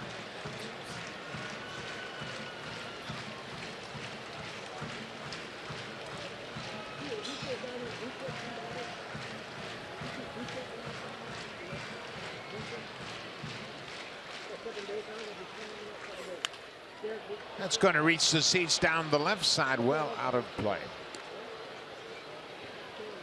We mentioned these two teams played a 4-game series at the beginning of July. That was at Rogers Center, and they split the 4 games. One of those games was a blowout, wasn't it, by the Blue Jays? Didn't they score 17 runs in one of those games? But the other games were great games. Close, back and forth. Of course, the 19-inning game on Canada Day was part of that 4-game series. Breaking ball gets away from Martin, but not far enough for Kipnis to take a chance.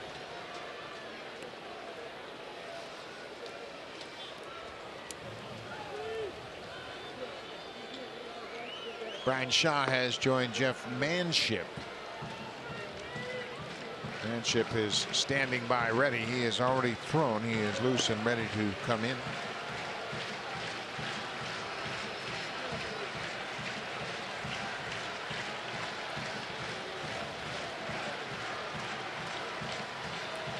Two balls and 2 strikes, 1 out. Kipnis at first, and there's a fly ball to center. Could be an easy play for Upton, and it is. 2 down. Boy, he got that fastball up just enough that Lindor couldn't catch it out in front.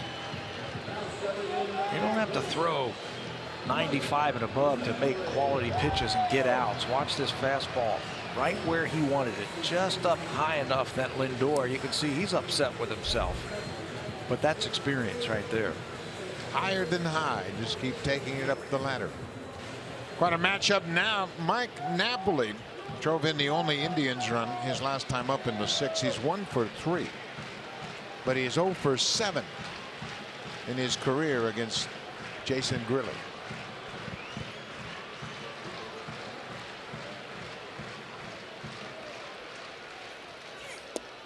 Really gets ahead with a fastball. Napoli thought it was down.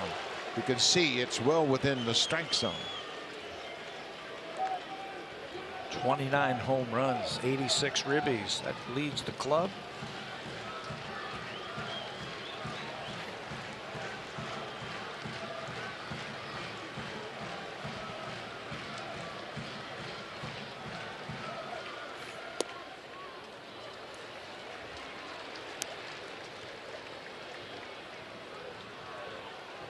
Napoli for his career against the Blue Jays coming into this game just a .226 average, but he has 20 home runs. That's the thing right there. When they leave a pitch out over the plate, he can get it up in the air.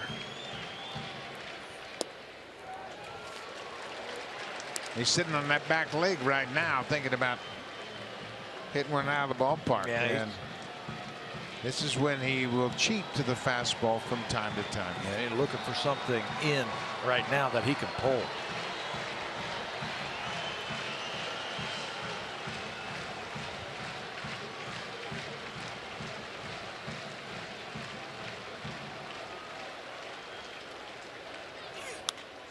High fly ball.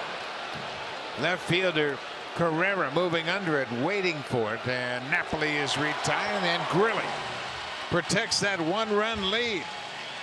And he is fired up once again. Gets a power hitter Napoli to pop out the left. We go to the ninth. Blue Jays with a 1-run lead.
Official vehicle of the Toronto Blue Jays, proud fan since 1977.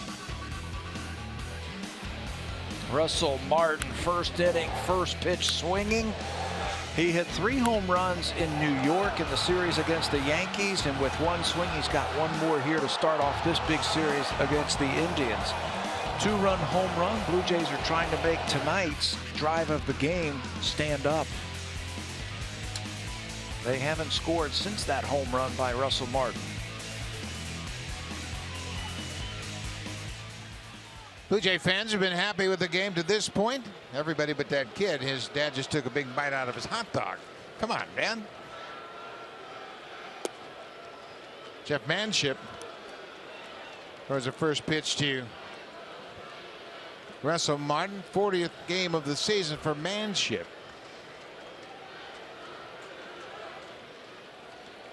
Martin wasn't set, and time is granted. Trevor Bauer, a terrific start, but he's on the wrong side of a 2-1 game. Martin pops this one up left side of the diamond. Lindor backing up into the outfield grass, makes the catch. 1 down. Indians relievers, they're good. They've got some good arms in that bullpen. They got stronger when they picked up Andrew Miller right at the trade deadline. Jeff Manship's a veteran. He's been around, sinker slider type of guy.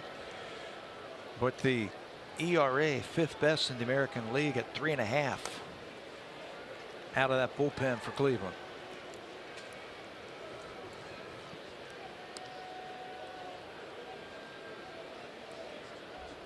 Melvin Upton Jr. 0 for 2 with a walk. The Blue Jays, and they have struck out a ton tonight. 13 strikeouts for Trevor Bauer, the starter, a career high in strikeouts. We have said that a lot against the Blue Jays this season. We had a game striking out batters at record numbers. Yeah, and pitchers setting career highs against the Blue Jays for strikeouts in a game. We saw there's the Osuna starting to get loose. We saw Carlos Carrasco when we faced this team back at Rogers Center. He had 14 strikeouts against the Blue Jays. There's another one. That's 14 more tonight. Upton strikes out for a second time. Manship retires the first 2 quickly here in the 9th. Ezekiel Carrera, the left fielder.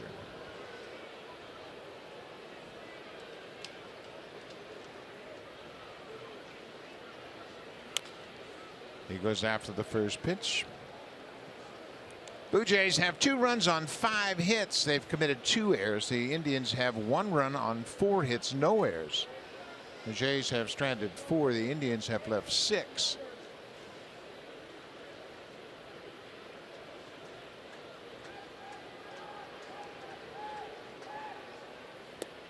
Carrera actually began his major league career with the Indians. He came up in 2011 and appeared in 68 games, hit .243.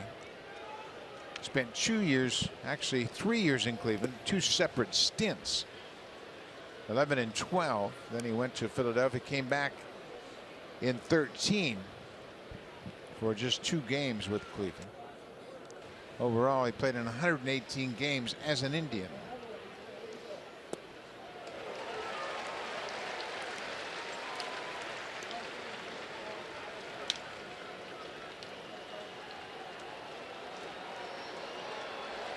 Tomorrow, the pitching matchup. Josh Tomlin against Aaron Sanchez.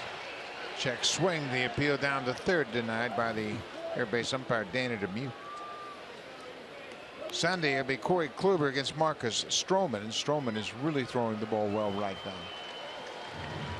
Made some in-season adjustments, and it's proven to be effective. Full count to Carrera. Smoke will bat if Carrera can reach base. And he can't. Another strikeout. 2 strikeouts for Manship in a 1-2-3 inning. And we will head to the bottom of the ninth. Roberto Osuna picked up save number 27 on Wednesday.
All season long, Goodyear, more driven.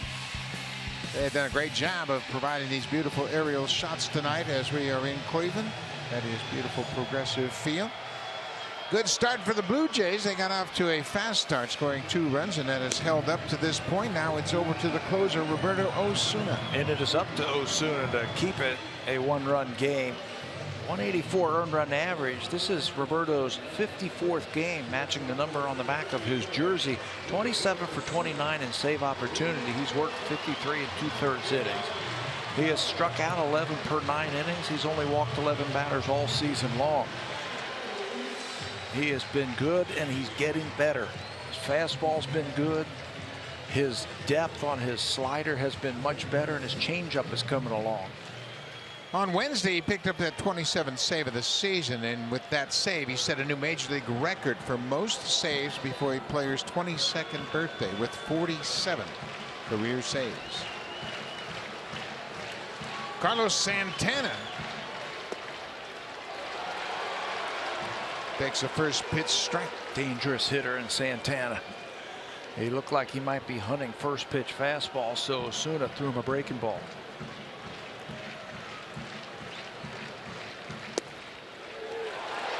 .96 at the knees.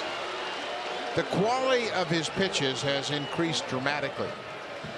He has been able to locate his fastball to both sides of the plate. You mentioned the depth in his slider, and the changeup's an ever-improving pitch. Slider bounced foul. He says he was pointing to himself after that pitch. He says, that's my fault. I just made a mistake with 2 strikes. Never want to make a mistake with 2 strikes. Throw your best pitch that you have the best command with. Got away with one right there.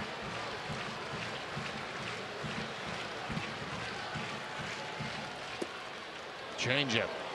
It sailed on him, and that's a dangerous pitch. He sails up out over the plate. Santana can get to it, but it's been such a good pitch for him. He's got a lot of confidence throwing it. 1-2. Leadoff man here in the bottom of the 9th. Not a bad idea. Santana has got great discipline at the plate. He's not going to chase anything off the plate.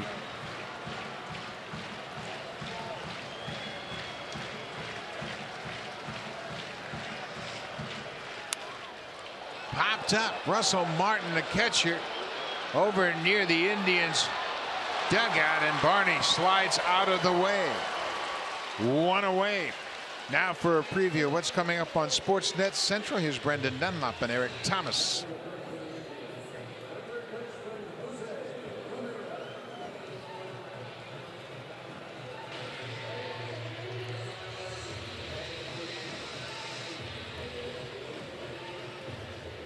Thank you very much, fellas. Right after this ball game, stay tuned for Sportsnet Central. We'll bring you all up to speed on everything around the sports world. Jose Ramirez takes the first pitch, strike. Ramirez is 0 for 3 with a couple of strikeouts.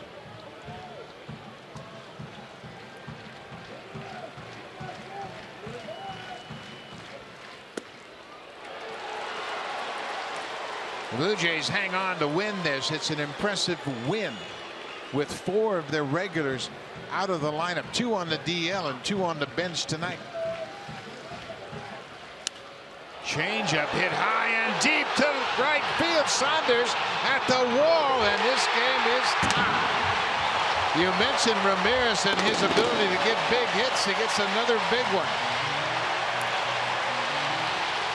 Well, that would surprise me right there. He did that last at bat against Santana. 0-2. He threw a changeup. Said, I made a mistake. He threw another changeup there for some reason. He blew a couple of fastballs by Ramirez, and then threw a changeup and another 2-strike hit by the Indians, and another big RBI for Jose Ramirez. Slider off the plate might have been the call, but a changeup, that thing just floats up there. Obviously didn't want it there. Drops it into the first row, and we are all tied. For Ramirez, his 9th home run of the season, and it's a 2-2 game.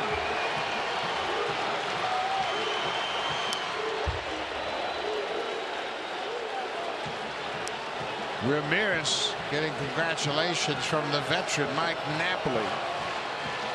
The Indians won in walk-off fashion last night, their 6th walk-off win of the season.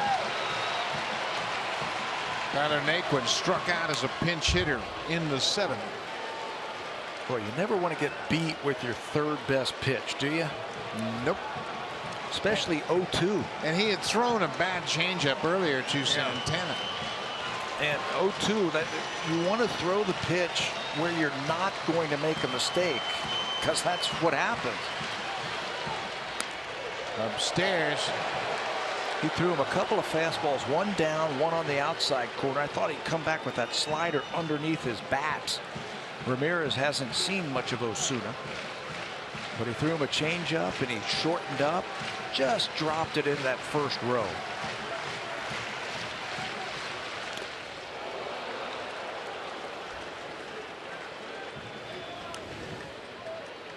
So Osuna will be tagged with a blown save. That's the first blown save for Osuna since June 7th. He's been almost automatic, and I'm sure he'd love to have that pitch back. Breaking ball high and deep to right. Naquin off the wall. Upton didn't back up Saunders, and And Naquin is headed for third, and now he slips. Here's the throw to the plate. Inside the park, home run walk-off. That's the kind of year it has been for the Cleveland Indians. Those types of plays right there. First the home run, and then the ball off the top of the wall, and the Blue Jays looked like they had a win, and it was taken away from them. It looked like Saunders got back to the wall, but mistimed his jump, and when the ball ricocheted back, Melvin Upton was still standing out in center field. He was not backing up that play. I guess he thought that that ball was gone, and by the time he ran it down, he had to hurry his relay throw. He slipped and fell, and that was it. That's all they needed right there to win this ball game. A heartbreaking loss for the Blue Jays in the 9th inning. As they go back-to-back with home runs, Ramirez hit one out of the park. Naquin circles the bases. After this one hits the top of the wall, Saunders timed his jump. Then the ball bounces away from him, and Upton hadn't backed up the play. And when he gets over there, he slips. And then the throw to the plate, not nearly in time. There's the time right there. He got back to the wall. He timed his leap and just missed the ball. And there's Upton. He had a long way to come, and it was late. And Naquin can run. And he was running hard the whole way. He got the green light from Mike Sarbaugh and the dive, and an improbable win for the Indians. For Naquin, his 14th home run of the season, and Ramirez tied it up. And then Naquin circles the bases, and he's getting a lot of coaching from the Indians players who have come out on the field. And for a second straight night, the Indians win in walk-off fashion. Tough loss for the Blue Jays. We'll be right back here tomorrow night. Thanks for watching. Stay tuned. Here's Sportsnet Central.